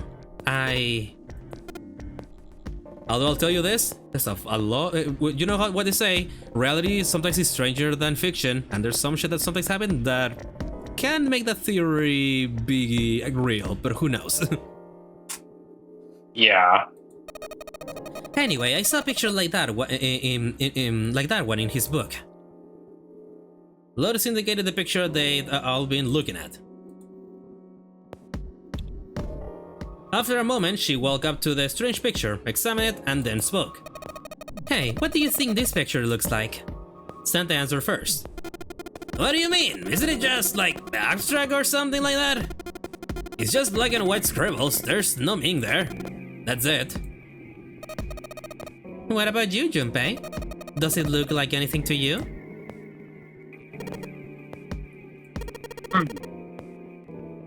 I guess it looks like... What does it look like, Seth?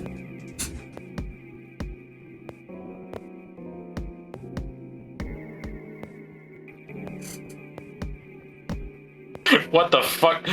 Funyarinpa? Don't worry about it, we'll select it, but just tell me what do you think it is. I can't make heads or tails of it. Like, I think I see a sword, a star, a microphone. I can't make heads or tails of this. Alright, anyway, Funyarinpa. Funyarinpa? See, I mean, it totally looks like one. Here and here. Junpei indicated parts of the picture that look exactly like the other parts. After 3 seconds of silence, Lotus looked at Junpei. What the hell is a Funyarinpa? What do you mean, what the hell is a Funyarinpa? You mean, you don't know? How the hell would I know? How could you not know? That's practically blasphemous. Say you're sorry. Apologize to the Funyarinpa. Goodness, you're such a rude woman. Another 3 seconds of awkward silence went by. Lotus opened her mouth as she shook. Junpei, are you just screwing around? He was indeed screwing around. Forget it. I'm just gonna tell you. This is a dog. See, like this. Funny enough, I got this shit on my first try when I played it. Lotus pointed out by parts of the picture, and eventually a dog took shape in them. Can you see it now? Oh, yeah. Yeah, a good old box terrier, I think it's called, right? I don't fucking know. yeah, but that dog, that dog that farts a lot, and their farts smell like hell. It looked as though she had a point.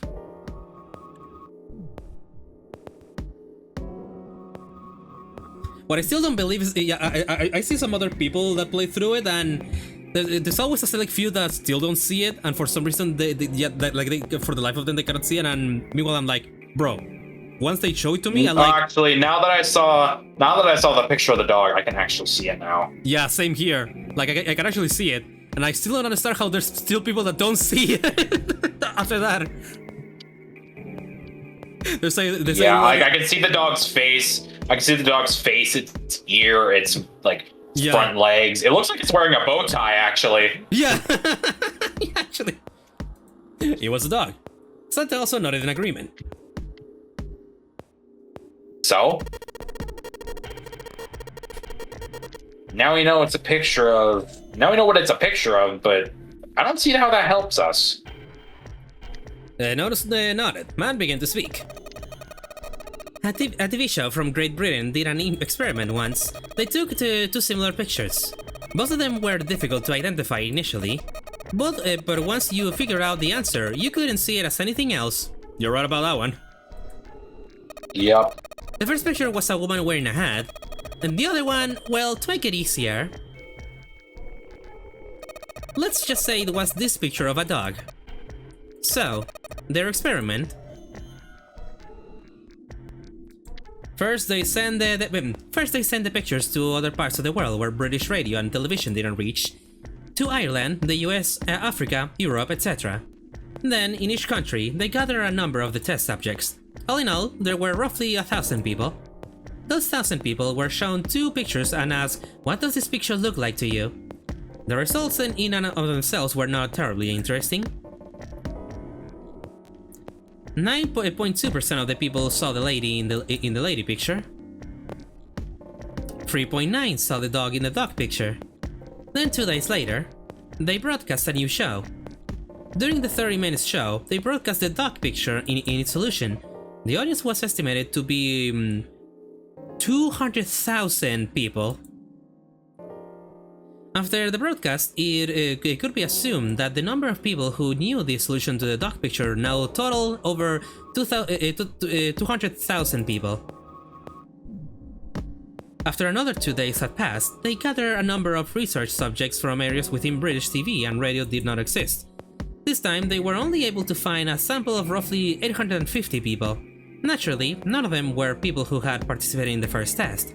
They were, however, given the same test, and the same 2 pictures. The results were shocking. 10% of the people saw the lady in the lady picture. The previous test had yielded a 9.2% success rate. The change was not statistically insignificant. The dog picture, however, this is a very different result.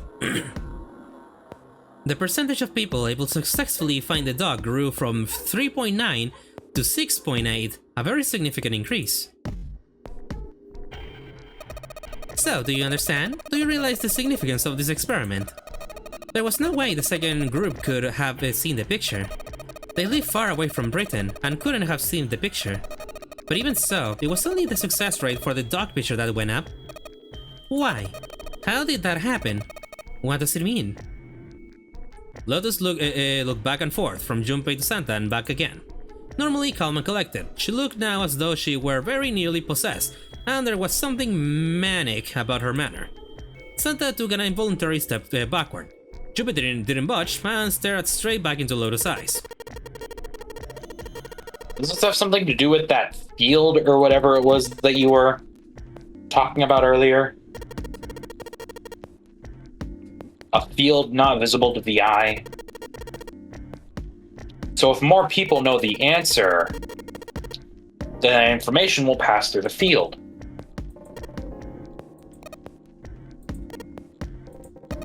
Psych!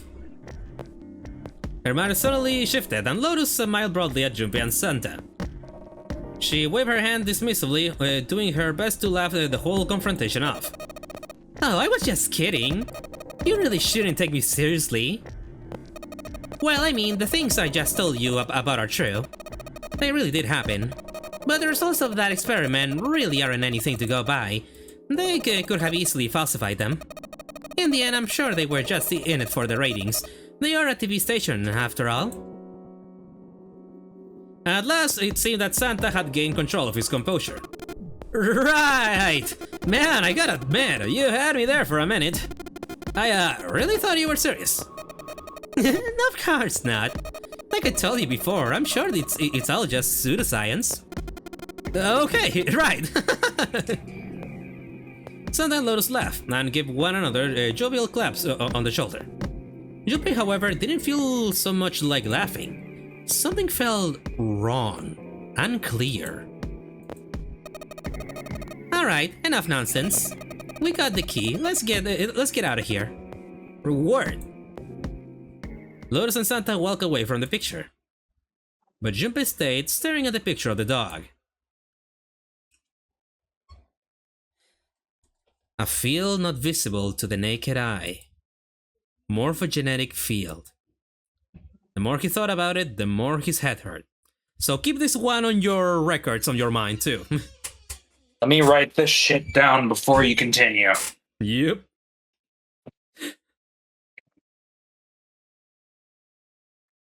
Alongside the what happened in elementary school thing.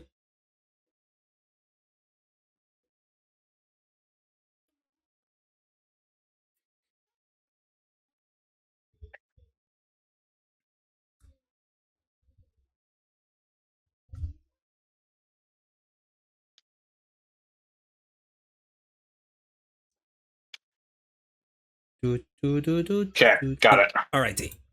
Sorry, my handwriting is ass. So is mine, don't worry. Alright, let's go to the hallway. I'll go get June. You guys head to the door. Okay. Roger that. Now you click on the door. Yep. Yes. It unlocked. Good job, Junpei. Good, now we can get going. Come on, what are you guys standing around for? Let's get out of here. Come on, Chumpy, let's go. All right, let's go.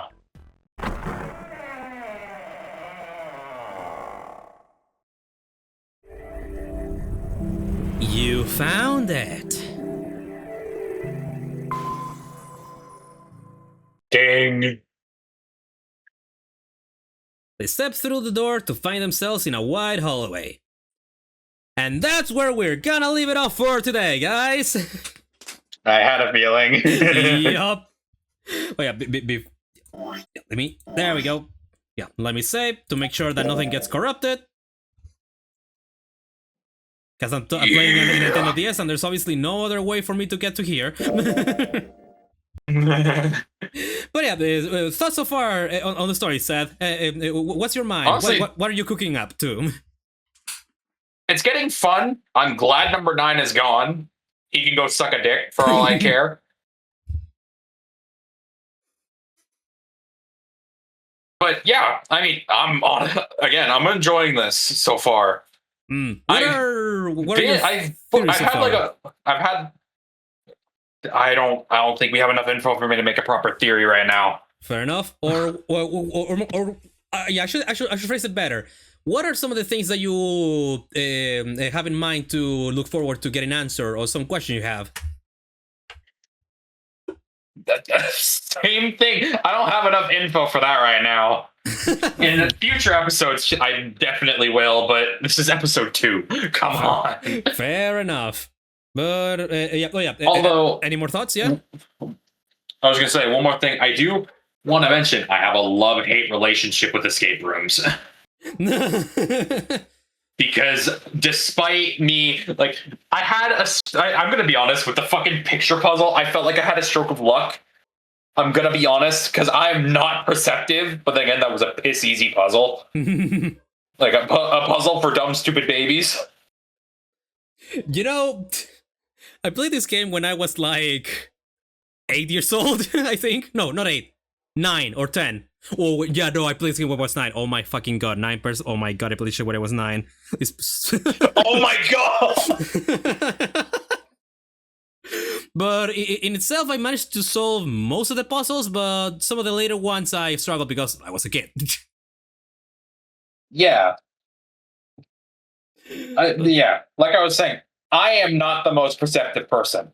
Like there are times like I am as blind as a fucking bat. But hey, so far, as in, I am not perceptive at all. Hey, well, so far you're doing pretty great. And also, unlike fucked up people that I have watched play this game, I actually click the search button on the objects because that shit gives you a lot of clues on what to do. Give me a quick sec. But yeah, that will be all for today.